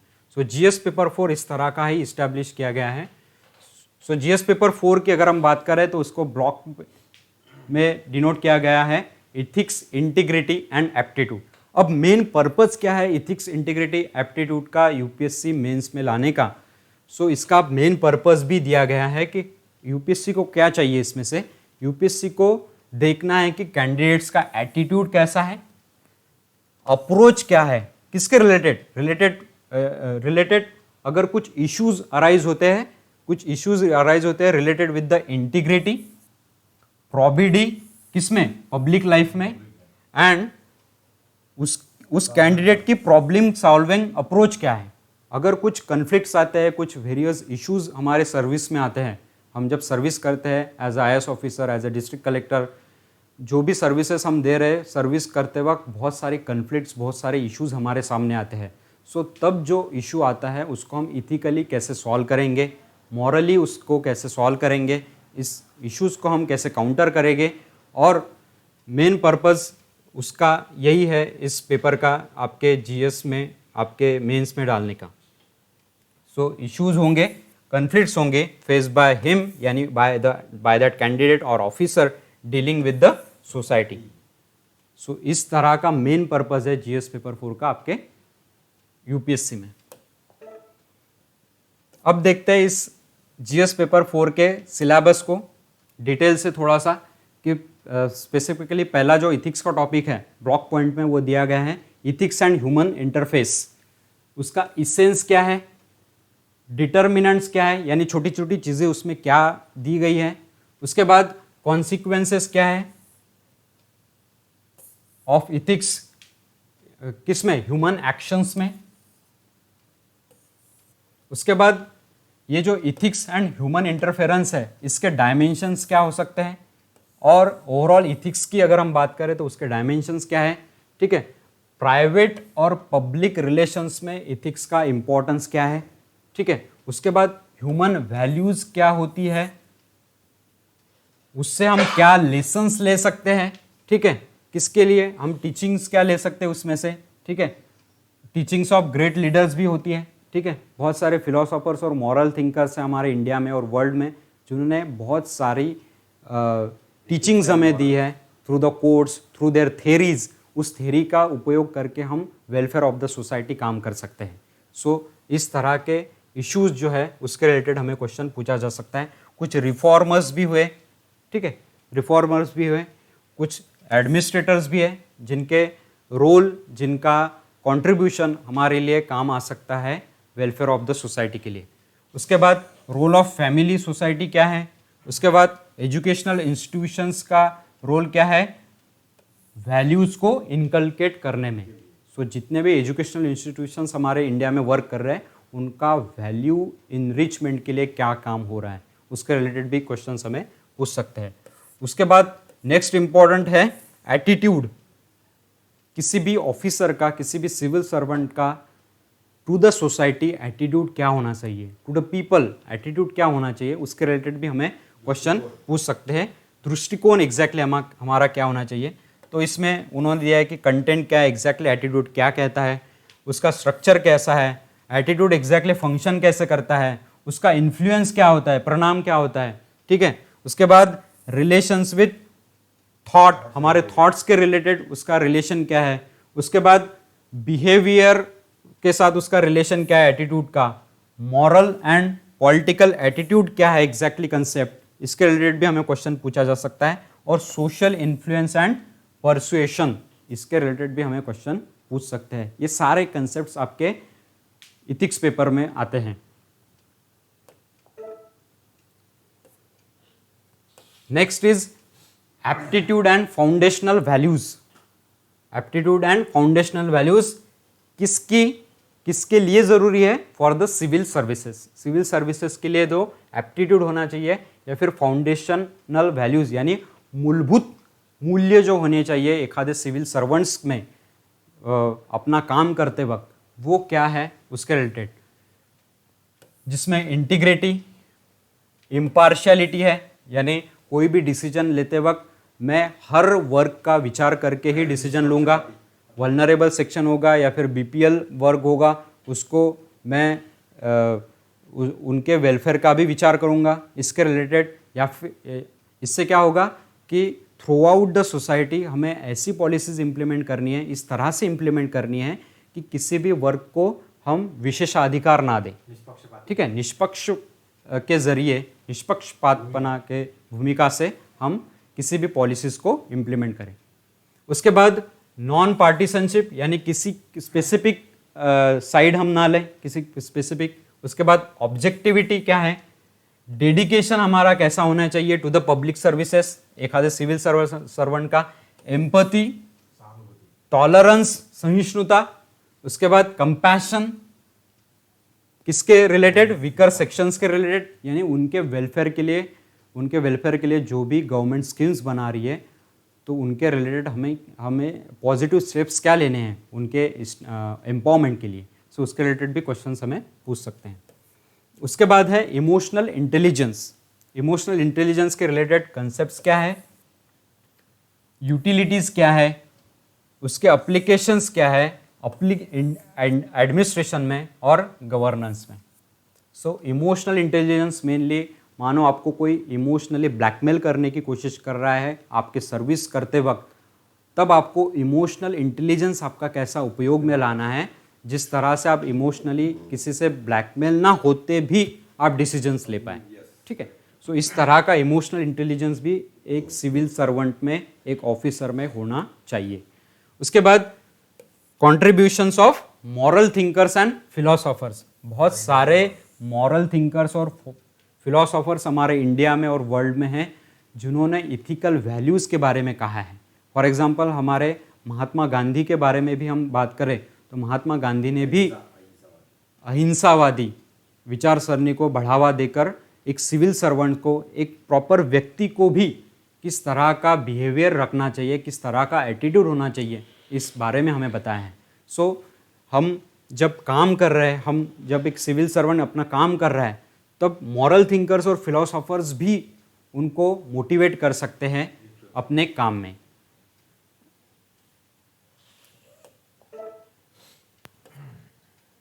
उसके बाद है public civil service values and ethics in public administration. लोक प्रशासन में इथिकल वैल्यूज या फिर पब्लिक सर्विस वैल्यूज का क्या महत्व है, इसके रिलेटेड भी हमें क्वेश्चन पूछा जा सकता है। उसका करंट स्टेटस क्या है, उसमें क्या प्रॉब्लम्स हम अभी रिसेंट फेस कर रहे हैं, उसमें इथिकल कंसर्न्स क्या है, यानी चिंताएं क्या है उसमें रिलेटेड, डायलेमाज उसके क्या है, government and private institutions related, laws होंगे, रूल्स होंगे, रेगुलेशंस होंगे, या फिर conscience as resource of ethical guidance. इस तरह के टॉपिक्स आपके जीएस पेपर 4 में दिए गए हैं। अकाउंटेबिलिटी रिलेटेड, अकाउंटेबल कितना होना चाहिए, इथिकल गवर्नेंस, ये बहुत ज़्यादा चर्चा में विषय रहता है। ठीक है, उसके related strengthening of ethical moral values in governance. उसके बाद ethical issues in international relations, funding, corporate governance, इस तरह के टॉपिक्स आपके जीएस पेपर में दिए हैं। जब हम पढ़ते हैं एनसीईआरटीज या फिर रेफरेंस बुक्स, तब हमें ये एक एक करके समझ कर आगे जाना होता है और उसको इंटर रिलेट करना होता है। जैसे फॉर एग्जांपल इथिकल गवर्नेंस या फिर इथिक्स इन गवर्नेंस के लिए एआरसी रिपोर्ट होता है, एडमिनिस्ट्रेटिव रिफॉर्म्स कमीशन के द्वारा बनाया गया रिपोर्ट, जिसमें आइडियल पॉइंट्स और आइडियल फीचर्स दिए जाते हैं रिपोर्ट में, जो हमें डिनोट करने पड़ते हैं हमारे आंसर्स में कि अकॉर्डिंग टू एआरसी रिपोर्ट क्या कह रहा है कि एक सिविल सर्वेंट में इथिकल गवर्नेंस रिलेटेड क्या करना चाहिए, क्या किस तरह के स्टेप्स होने चाहिए, किस तरह की थिंकिंग होनी चाहिए, किस तरह की थिंकिंग प्रोसेस होनी चाहिए, उसके रिलेटेड हमें उसमें दिया जाता है। उसके बाद प्रोबिडी इन गवर्नेंस। प्रोबिडी इन गवर्नेंस बहुत चर्चा का विषय रहता है। उसके कंसेप्ट्स क्या है पब्लिक सर्विस में, फिलोसॉफिकल बेस क्या है उसका गवर्नेंस में, प्रोबिडी एग्जैक्टली है क्या, ठीक है, उसका इंफॉर्मेशन शेयरिंग और ट्रांसपेरेंसी में क्या महत्व है। उसके बाद राइट टू इंफॉर्मेशन, आरटीआई, ये बहुत ज़्यादा चर्चा में रहता है। उसके बाद कोड ऑफ इथिक्स, जैसे कोड ऑफ कंडक्ट है, यानी जब इलेक्शंस की प्रोसेस चलती है तो कोड ऑफ कंडक्ट को मद्देनजर रखते हुए आचार संहिता जिसको कहा जाता है, उसके आधारभूत शिला पर ही इलेक्शन जो है वो लिए जाते हैं। सो उसी तरह का एक सिविल सर्वेंट के लिए कोड ऑफ इथिक्स भी है। ठीक है, उसके बाद सिटीजन्स चार्टर, जो हमने टॉपिक ऑलरेडी कवर किया सामने पहले ही। वर्क कल्चर कैसा होना चाहिए। उसके बाद quality of service delivery, service delivery की क्वालिटी किस तरह की होनी चाहिए, किस तरह की सर्विस हमें देनी है। उसके बाद यूटिलाइजेशन ऑफ पब्लिक फंड्स, जो भी सरकार का फंड्स आता है या फिर पब्लिक फंड है उसको किस तरह से डिस्ट्रीब्यूट करना है, उस पर भी क्वेश्चन हमें पूछ सकते हैं। और चैलेंजेस ऑफ करप्शन, इस पर मेनली आपको केस स्टडीज पूछी जाती है कि एक आधी सिचुएशन दी जाएंगी जिसमें आपको करप्शन करने के लिए प्रवृत्त किया जा रहा है, और तब as a officer, as a head of that department आप क्या करेंगे, आप कौन से स्टेप्स उठाएंगे। ठीक है, उसके बाद लास्टली आपको टॉपिक पूछा जाता है जीएस पेपर 4 में, वो है case studies on about issues, यानी ये सारे जो टॉपिक्स दिए हमने इस पर ही आपको केस स्टडीज पूछी जाएंगी। जैसे मैंने बताया कि 120 मार्क्स की केस स्टडीज टोटल पूछी जाती है। ठीक है, so near about 6 questions 20 marks के लिए 250 वर्ड्स में लिखने के लिए हमें केस स्टडीज आती है, जिसके 120 मार्क्स के लिए टोटल हमें केस स्टडीज पूछी जा सकती हैं। सो ये हो गया टोटल चारों जीएस पेपर का हमने डिटेल में सिलेबस देखा, डिटेल में जानने की कोशिश की कि कौन से सिलेबस रिलेटेड किस तरह के क्वेश्चंस अराइज होते हैं, किस तरह के क्वेश्चंस हमें पूछे जा रहे हैं। अब देखते हैं कि एग्जैक्टली हमारी प्लानिंग और स्ट्रैटेजी किस तरह की होनी चाहिए मेंस के रिलेटेड। प्रीलिम्स के रिलेटेड मैंने बताया था कि आपको बेसिक्स से स्टार्ट करना है, उसके बाद फिर रेफरेंस देना है, लेना है, उसके बाद यूपीएससी मेंस के रिलेटेड भी एक तरह की प्लानिंग और स्ट्रैटेजी होती है। यूपीएससी के रिलेटेड भी अगर आप पहले आपका बेसिक्स अच्छे से करो तो आपको यूपीएससी के सारे कंसेप्ट्स जो मेंस के रिलेटेड है, सिलेबस के रिलेटेड, वो आपको समझने में ईजी जाएगा।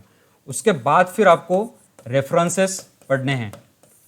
आने वाले लेक्चर्स में मैं आपको प्रीलिम और मेंस की कंबाइन बुक लिस्ट भी बताऊंगा कि आपको मेंस के लिए क्या पढ़ना है, प्रीलिम्स के लिए क्या पढ़ना है, और combine study, pre cum mains study आपको कैसे करनी है, जिसके वजह से आपका टाइम भी बच जाएगा और कैसे टॉपिक्स को आपको इंटर रिलेट करना है, रेफरेंस को भी इंटर रिलेट करके पढ़ना है। सो उसके रिलेटेड मेंस में भी आपको पहले तो बेसिक में सिलेबस की जानकारी कर लेना बहुत ज़्यादा इंपॉर्टेंट है। उसके बाद प्रीवियस ईयर क्वेश्चंस पेपर, इसका भी बुक लिस्ट में एक मैं बुक सजेस्ट करूंगा जो आप प्रीवियस ईयर क्वेश्चंस देख सकते हैं, ठीक है। उसके बाद प्रीवियस ईयर क्वेश्चंस देखे मैंने, सिलेबस देखा, क्वेश्चंस का एनालिसिस किया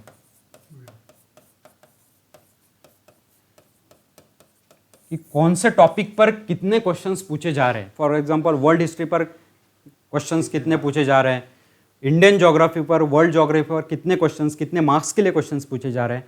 इससे आपको पता चलेगा कि मुझे पढ़ाई करते वक्त कितने टॉपिक्स को कितना वेटेज देना है, कौन से टॉपिक को कितना वेटेज देना है, ये आपको पता चलेगा। और बाद में रेफरेंस बुक्स कैसे पढ़ना है। उसके बाद ये सब हमारे पास डेटा होने के बाद हमें करनी पड़ती है आंसर राइटिंग।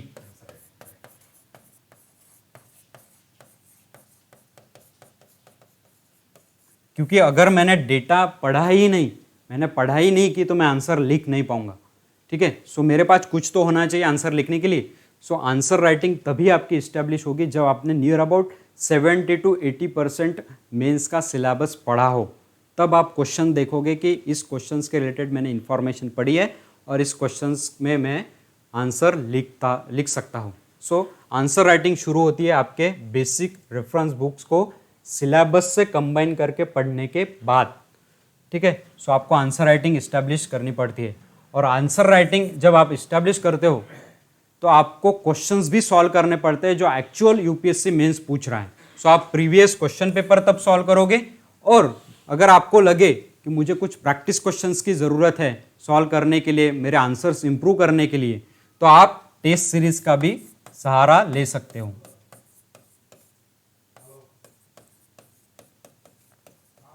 सो आप टेस्ट सीरीज का भी सहारा ले सकते हो। सो टेस्ट सीरीज में वही मॉक क्वेश्चंस रहते हैं जिसको आप सॉल्व करके अपनी आंसर राइटिंग इंप्रूव कर सकते हो, आपके आंसर्स के लेवल को इंप्रूव कर सकते हो। So these are the plannings of UPSC mains preparation. आपकी यही स्ट्रेटेजी होनी चाहिए कि मुझे पहले बेसिक्स अच्छे से कंप्लीट करना है, related with the syllabus, reference book भी रिलेटेड विद द सिलेबस ही पढ़ना है। उसके साथ साथ मुझे प्रीवियस ईयर क्वेश्चंस को भी देखना है, क्वेश्चंस का एनालिसिस करना है। एनालिसिस होने के बाद मेरा रेफरेंस अच्छे से पढ़ने के बाद मैं एक एक क्वेश्चंस लूंगा। वो एक तो प्रीवियस ईयर क्वेश्चन से होगा या फिर टेस्ट सीरीज से होगा। एक एक क्वेश्चंस, एक एक टॉपिक पर मैं सॉल्व करने की कोशिश करूंगा और मेरे आंसर्स को इंप्रूव करने की कोशिश करूंगा। सो ये हो गई हमारी प्लानिंग और strategy related with the UPSC CSC mains.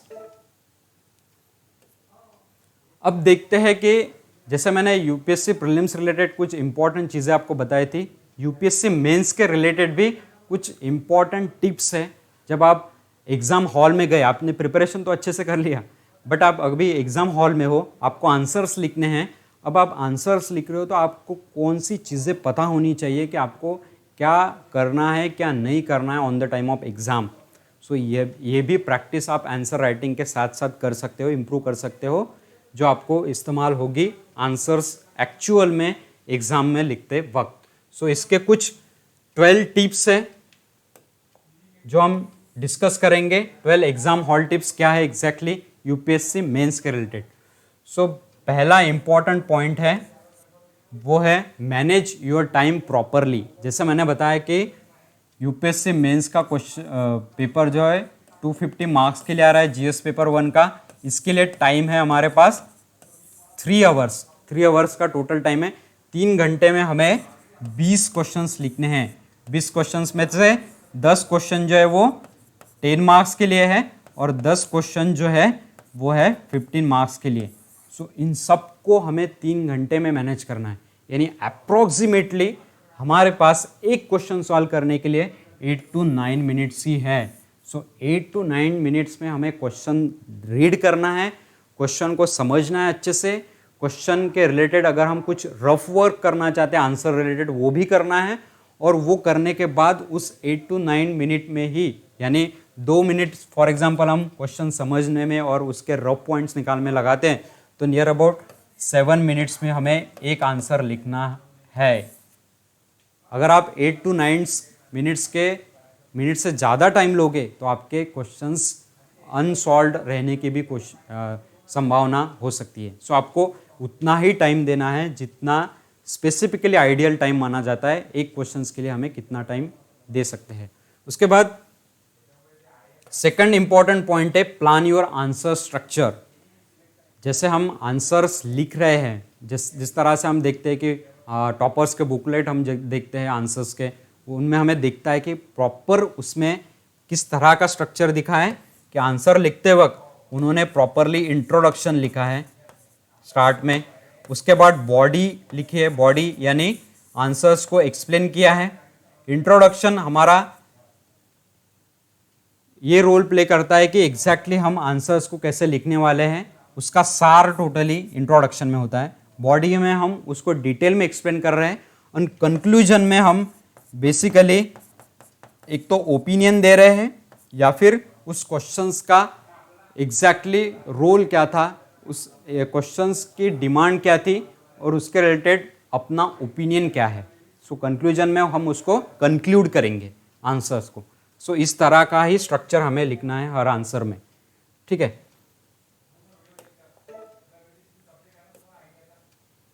Next is third important point tip है हमारे एग्जाम हॉल की मेंस की, वो है right answers based on directives and keywords. ये बहुत ज़्यादा इंपॉर्टेंट है क्योंकि यूपीएससी के द्वारा सिलेबस के द्वारा कुछ कीवर्ड्स बताए जाते हैं, कीवर्ड्स है इस्टेब्लिश किए हुए। सो कीवर्ड्स एग्जैक्टली क्या है कि जैसे मैंने अभी मेंस का सिलेबस डिस्कस करते वक्त बताया आपको कि कुछ क्वेश्चंस आपको एलाबोरेट करके आ सकते हैं, कुछ क्वेश्चंस आपको क्रिटिकली एनालाइज करके आ सकते हैं, कुछ क्वेश्चंस आपको डिस्कस करके आ सकते हैं। इस तरह के क्वेश्चंस आपको कीवर्ड्स के साथ दिए जा सकते हैं और आपको उस कीवर्ड्स के डिमांड के हिसाब से ही आपका आंसर लिखना है। सो अगर मुझे क्रिटिकली एनालाइज लिखता है, बताया जाता है क्वेश्चन के बाद डिमांड करती है क्वेश्चन, तो मुझे एज पर दैट डिमांड ही क्वेश्चन को आंसर करना है। अदरवाइज आपके मार्क्स कम ज़्यादा होने की संभावना हो सकती है, आपको मार्क्स नहीं मिलेंगे अगर आपने demand of the question answer नहीं किया तो। उसके बाद इंपॉर्टेंट पॉइंट है give an attention grabbing introduction. आपका इंट्रोडक्शन ही डिसाइड करेगा कि आपका आंसर किस लेवल का है, किस तरह का है और मेन आपका आंसर्स क्या डिनोट कर रहा है। सो जो एग्जामिनर है वो पहले आपका इंट्रोडक्शन ही पढ़ेगा। अगर इंट्रोडक्शन से ही उसको पता चल गया है कि आंसर में एग्जैक्टली ये कैंडिडेट क्या कहना चाहता है या फिर आंसर एग्जैक्टली क्या डिमांड कर रहा है, ये इंट्रोडक्शन से ही पता चलेगा। सो इंट्रोडक्शन बहुत ज़्यादा इंपॉर्टेंट है हमारे आंसर में। सो इंट्रोडक्शन को ही हमें अच्छे से लिखना है। सो जो 1 to 2 लाइन में हम अपना इंट्रोडक्शन लिखेंगे या फिर लॉन्ग क्वेश्चन में 2 to 3 लाइन्स में लिखेंगे, सो इंट्रोडक्शन ही एग्जामिनर को क्यूरियस करेगा कि वो आपका बाकी का आंसर पढ़े। अदरवाइज बहुत सारे पेपर्स एग्जामिनर को सॉल्व करने पड़ते हैं और ऐसा कहते हैं कि एग्जामिनर आपके पूरे क्वेश्चंस पढ़ता भी नहीं है, ठीक है। वो आपके इंट्रोडक्शन से, आपके पहले आंसर से ही उसको पता चल जाता है कि इस कैंडिडेट की लेवल क्या है, लेवल ऑफ थिंकिंग क्या है, उस तरह से आपको मार्क्स मिलते जाते हैं सामने, ठीक है। सो आपका इंट्रोडक्शन और आपका पहला आंसर जो आपने चूज़ किया है, आपको उतनी चांस दिया जाता है कि आपका सही आंसर पहला जो आपको लगता है कि मैं इस आंसर को अच्छा लिख सकता हूँ, वो आंसर आप चूज़ कर सकते हैं या वो क्वेश्चन आप चूज़ कर सकते हैं। अब एग्जामिनर को क्या लगेगा कि इसने जो पहला क्वेश्चन चूज़ किया है या फिर पहला आंसर जो लिखा है वो शायद ऐसा होगा कि जो ये अच्छी तरीके से लिख सकता है। सो वो पहला आंसर ही पढ़ेगा। पहले आंसर से ही अगर उसको पता चला कि ये कैंडिडेट ब्राइट है, यानी बाकी के आंसर्स भी उसने अच्छी तरह से लिखे हैं, सो ऑब्वियसली आपके मार्क्स बढ़ने की संभावना बढ़ जाती है। सो आपका इंट्रोडक्शन ही डिसाइड करेगा कि आपके आंसर्स को कितने मार्क्स मिलेंगे, और बाकी का जो स्ट्रक्चर है आपका वो भी आपको फिर बाद में मार्क्स गेन करने के लिए मदद करेगा। उसके बाद है connect your answers with current affairs. ये बहुत ज़्यादा इंपॉर्टेंट है। जैसा मैंने बताया कि बहुत सारे क्वेश्चन जो है वो रिसेंट इश्यूज जो है उस पर पूछे जाते हैं, और अगर रिसेंट इश्यूज पर अगर क्वेश्चन पूछे जाते हैं और उसमें अगर मैं करंट इवेंट्स का मेंशन ना करूं तो शायद मुझे आंसर्स में कम मार्क्स मिलने की संभावना है। सो मेन पर्पज़ ये है कि connect your answers with the current affairs, current affairs के साथ, रिसेंट डेवलपमेंट्स के साथ। फॉर एग्जांपल क्लाइमेट चेंज पर क्वेश्चन आया और वो कंसेप्ट पूछ रहा है, तो कंसेप्ट तो मैंने लिख लिया, लेकिन क्लाइमेट चेंज के रिलेटेड रिसेंट डेवलपमेंट अगर पूछ रहा है, रिसेंट इवेंट्स पूछ रहा है, तो उसमें अगर मैंने रिसेंट इवेंट्स के बारे में नहीं डिनोट किया तो मुझे मार्क्स नहीं मिलेंगे। सो करंट अफेयर्स के साथ मैक्सिमम आंसर्स हमें कनेक्ट करने हैं। कुछ क्वेश्चंस क्रिटिकली एनालाइज रहता है, उसमें डिमांड की जाती है कि आप सुप्रीम कोर्ट्स के या फिर कुछ अच्छे रिपोर्ट्स का मेंशन करो। सो क्रिटिकली एनालाइज अगर क्वेश्चन आता है, अगर राइट्स इश्यूज के रिलेटेड आता है, सोशल जस्टिस के रिलेटेड आता है, तो क्वेश्चन डिमांड कर रहेगा कि आप सुप्रीम कोर्ट्स के कुछ रिसेंट जजमेंट्स उसमें डिनोट करो। उसके बाद प्रेजेंट योर आंसर्स वेल। जैसे मैंने बताया कि इंट्रोडक्शन ज़्यादा इंपॉर्टेंट है आपका, कि जो रोल प्ले करेगा कि आपका आंसर किस ढंग का है, किस लेवल का है। वैसे ही आपका जो ओवरऑल आंसर है उसको भी आपको अच्छे तरह से डिज़ाइन करना है। डिज़ाइन मतलब क्या, कि डिज़ाइन नहीं निकालनी है। डिज़ाइन मतलब क्या कि इंट्रोडक्शन, बॉडी और कंक्लूजन आपको अच्छी तरीके से लिखना है। अच्छी तरीके से का मतलब क्या, कि आप जहाँ पर डायग्राम्स की डिमांड है, फॉर एग्जांपल ज्योग्राफी का क्वेश्चन है, आपको रीजन्स पूछा गया है, अगर आप रीजन्स की ओर डायग्राम निकालते हो तो आपके आंसर्स वही बूस्ट हो जाएंगे। उसके बाद बुलेट पॉइंट्स अगर आप लिखते हो तो एग्जामिनर, मैंने जैसे बताया कि एग्जामिनर को बहुत सारे क्वेश्चन पेपर जो है वो आंसर्स जो है वो चेक करने हैं। सो उसको अगर आपने ऐसे जैसा आंसर लिखा जो ऐसे में लिखना है, लेकिन आपने जीएस पेपर में ऐसे जैसा आंसर लिखा तो बोर और हो जाएगा। तो उसको अगर बुलेट्स पॉइंट दिखे अच्छे से कि बुलेट पॉइंट्स ने हमने आंसर लिखे हैं, तो उसको पढ़ने में भी वो अच्छा लगेगा और आपके वहाँ आंसर्स के मार्क्स जो है वो बढ़ने की संभावना है। उसके बाद जहाँ पे पैराग्राफ डिमांड कर रहा है वही पैराग्राफ में हमें आंसर लिखना है, ठीक है। फॉर एग्जांपल 250 वर्ड्स का अगर क्वेश्चन आता है तो हम मेनली 2 to 3 पैराग्राफ्स में आंसर्स लिख सकते हैं, ठीक है। जैसे हमने किया कि इंट्रो का एक पैराग्राफ दे दिया, बॉडी का एक पैराग्राफ दे दिया, 250 आता है तो मैं दो बॉडी के पैराग्राफ दे दूंगा, और उसके बाद कंक्लूजन का एक पैराग्राफ। सो ये हो गया, मैंने पैराग्राफ फॉर्मेट में लिया। या फिर बॉडी को मैं पैराग्राफ में ना लिखते हुए बुलेट पॉइंट्स में डिनोट करूंगा, जिससे एग्जामिनर को पढ़ने में और आसानी होगी। उसके बाद हेडिंग्स देने हैं, जब पैराग्राफ में दे रहा हूँ किस हेडिंग पर आप लिख रहे हो वो भी डिनोट करना है। सब हेडिंग्स हो सकते हैं कुछ मेन हेडिंग के रिलेटेड, उसको भी अब हमें मेंशन करना है हमारे आंसर में, उसको आप अंडरलाइन भी कर सकते हो। उसके बाद ये बहुत इंपॉर्टेंट टिप है कि the easier you make your answer readable, the easier you make your answer readable for the examiner, the more marks you get. यानी जितना इजी तरीके से, जितना अच्छी तरीके से आप अपने आंसर को डिजाइन करोगे, उतने ही ज्यादा मार्क्स आपको मिलने की संभावना है। उसके बाद इंपॉर्टेंट पॉइंट है, don't use extreme sentences. Extreme sentences या फिर स्टेटमेंट्स हमें हमारे आंसर में यूज करने नहीं है, हमें मॉडरेट लिखना है, ठीक है। किसी निष्पक्ष हमें लिखना है, ठीक है। किसी का एक महत्व, किसी एक चीज को महत्व ना देते हुए हमें निष्पक्ष रैशनल आंसर हमारा लिखना है। सो फॉर एग्जांपल यहाँ पे दिया गया है कि अगर क्वेश्चन है अबाउट पर्टिकुलर स्कीम के रिलेटेड अगर क्वेश्चन है और आपको वो अच्छी नहीं लगी स्कीम, तो आप एक्सट्रीम स्टेटमेंट उसमें यूज़ करने की संभावना है। लेकिन यहाँ पे हमें बताया गया है कि अगर ऐसी कुछ स्कीम आती है, so never present XYZ scheme as a complete failure हमें किसी स्कीम को बताना नहीं है।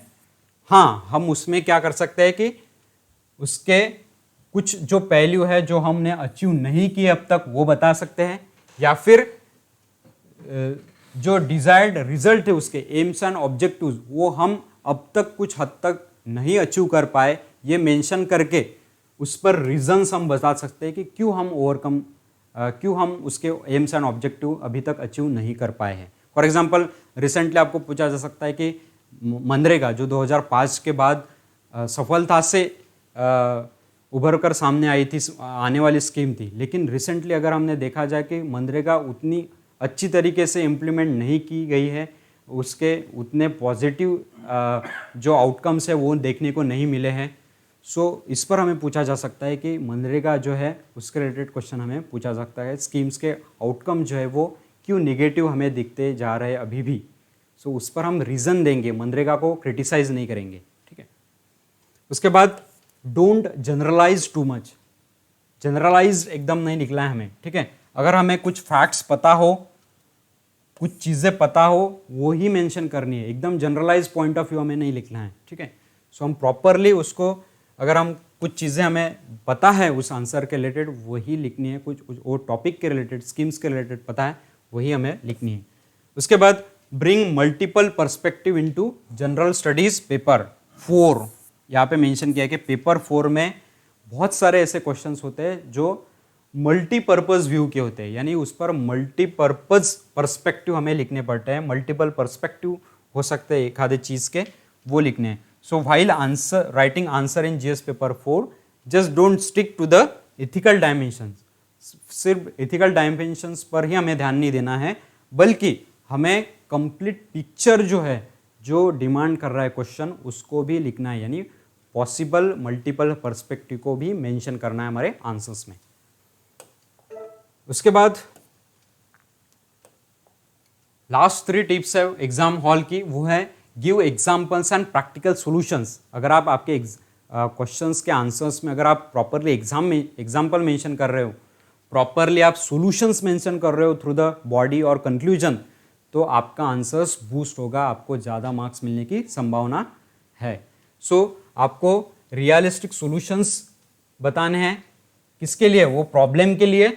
उसके बाद आपको ये भी प्रूव करना है कि आप कैपेबल हो एज अ ऑफिसर, ठीक है, कि आप एज अ ऑफिसर कैपेबल हो उस आंसर को, उस सिचुएशन को प्रॉपरली हैंडल करने में, या फिर उसको प्रॉपर एग्जाम्पल्स और सॉल्यूशंस देने में। ये एग्जामिनर को पता चलना चाहिए कि जो ऑफिसर, जो कैंडिडेट को हम ऑफिसर सेलेक्ट कर रहे हैं एज ऑफिसर, उसमें वो एग्जामिनिंग कैपेसिटी है या फिर सॉल्यूशंस ओपिनियन देने की कैपेसिटी है या नहीं है। उसके बाद प्रोवाइड अ पॉजिटिव कंक्लूजन। ऐसा कहा जाता है कि आपके मेंस का आंसर का conclusion should be always positive approach उससे निकलना चाहिए। एग्जैक्टली आपने सॉल्यूशन क्या दिया है, उसका मेन पर्पस क्या है, उसका पॉजिटिव सॉल्यूशन क्या है, जिसका उपयोग हम वेलफेयर ऑफ द सोसाइटी के लिए काम कर सकते हैं, ठीक है। So everyone loves positive approach. किसी ने अगर आपको डीमोटिवेट किया तो आप उसको इग्नोर कर दोगे ना। So we always expect positiveness. So examiner भी आपसे उस आंसर्स के द्वारा पॉजिटिव अप्रोच ही एक्सपेक्ट कर रहा है। सो इसको ध्यान में रखते ही आपको आंसर्स, आपका कंक्लूजन लिखना है। और lastly, to win the race you have to complete the race. To win the race you have to complete the race, यानी क्या कि जितने भी क्वेश्चंस हमें यूपीएससी मेंस में दिए है, फॉर एग्जांपल मैंने बताया कि जीएस 1 में 1, 2, 3 में आपको 20 क्वेश्चंस है और सभी के सभी कंपलसरी है। अगर आप पूरे क्वेश्चन सॉल्व करते हो तो आपका स्कोर भी अच्छा आने की संभावना है, क्योंकि अगर आपको किसी क्वेश्चन में आपको एवरेज मार्क्स भी आते हैं 5 to 6, तब भी आप 100 to 120 के आसपास पहुंच सकते हो, जो कि अच्छा स्कोर है जीएस 1 to 3 में। जीएस 4 में भी जैसे मैंने बताया कि अच्छा स्कोर लाने की संभावना ज़्यादा बढ़ जाती है जीएस 4 में। तो 12 क्वेश्चंस उसमें टोटल है, अगर मैं उसको एवरेजली भी अच्छे से लिखता हूँ तब भी मैं 142 150 के आसपास स्कोर ला सकता हूँ जीएस पेपर 4 में, जो बहुत कंट्रीब्यूट करेगा हमारे ओवरऑल टोटल में। सो इस तरह से ही हमें पूरे क्वेश्चन सॉल्व करने की कोशिश करनी है। इसलिए मैंने बताया कि टाइम मैनेजमेंट बहुत ज़्यादा इंपॉर्टेंट है हमारे मेंस आंसर राइटिंग में। इसलिए आंसर राइटिंग करते वक्त हमें टाइम लगाकर आंसर सॉल्व करने हैं। एक क्वेश्चन को मैंने बताया कि 8 to 9 मिनट्स है, 8 to 9 मिनट्स विथ प्लानिंग है वो, यानी एक आंसर आपको 7 मिनट्स में ही लिखना है। 2 मिनट्स में आपको उसकी प्लानिंग करनी है कि मुझे आंसर में एग्जैक्टली क्या लिखना है, इंट्रो में क्या लिखना है, बॉडी में क्या लिखना है, कंक्लूजन में क्या लिखना है। ये सारी चीज़ें मुझे प्लान करने के बाद 7 मिनट में पूरा आंसर लिखना है। 150 वर्ड्स का होगा या फिर 250 वर्ड्स का होगा।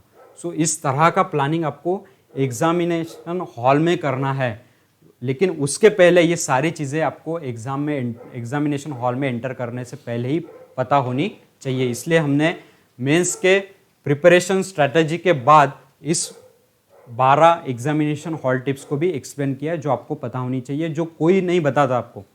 कोई एजुकेशनल इंस्टीट्यूशन या फिर कोई यूपीएससी इंस्टीट्यूशन आपको नहीं बताएगा ये एग्जाम हॉल टिप्स की। एग्जैक्टली आपने पढ़ाई तो कर ली, आंसर राइटिंग तो कर ली, टेस्ट सीरीज भी कर ली, लेकिन आप अगर एक्चुअल एग्जाम दे रहे हो तो आपको ये एग्जाम टिप पता होनी चाहिए कि आपको कितने मिनट में आंसर लिखना है, कौन सी चीज़ें आपको आंसर में मेंशन करनी है, बॉडी कैसे लिखनी है, कंक्लूजन कैसा लिखना है, इंट्रोडक्शन कैसा होना चाहिए। ये सारी चीज़ें आज हमने इस लेक्चर में डिस्कस की।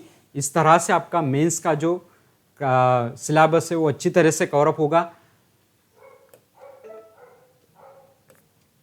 सो इस तरह का हमारा आज का सेशन था जिसमें हमने मेंस के रिलेटेड बहुत सारी चीज़ें समझने की कोशिश की। प्रीलिम्स और मेंस की बुक लिस्ट जो है मैं आगे आने वाले सेशंस में आपको बताने वाला हूँ कि कंबाइनली आपको कैसे करनी है।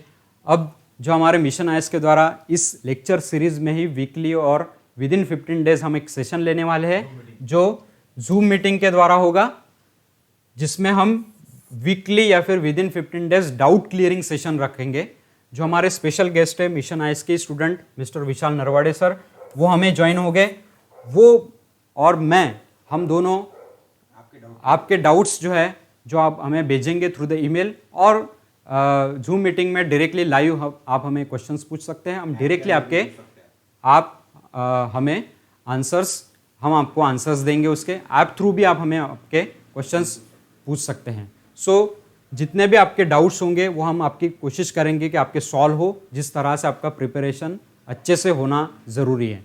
सो ये हमारा डाउटली वीकली सेशन भी चलेगा इस कोर्स के साथ। इसके बाद हम इस कोर्स के साथ साथ ही एनसीईआरटी कोर्स भी लॉन्च किया हमने। एनसीईआरटी कोर्स में बेसिकली 6 to 12 एनसीईआरटीज हम कवर अप कर रहे हैं। जितने भी इंपॉर्टेंट एनसीईआरटीज है वो सारी एनसीईआरटीज हम कवर अप करेंगे 6 to 12 की, जो बहुत ज़्यादा इंपॉर्टेंट है आपके प्रीलिम्स प्रिपरेशन में। प्रीलिम्स वो यूपीएससी के होगी या फिर एमपीएससी होगी या फिर रीजनल एग्जाम्स होंगी, जितने भी एग्जाम हैं उसमें जो यूपीएससी के NCERT related questions, NCERT related जो क्वेश्चंस रिफ्लेक्ट हो रहे हैं वो सारे कवर अप किए जाएंगे with previous year questions and practice questions also. So ये जो कोर्स है ये इंपॉर्टेंट है UPSC, MPSC, state services beginners वालों के लिए। सो 10th ऑनवर्ड सारे स्टूडेंट्स इसमें एडमिशन्स ले सकते हैं। आप कांटेक्ट कर सकते हैं, ऑनलाइन और ऑफलाइन बोथली अवेलेबल है। सो ये था आज का लेक्चर।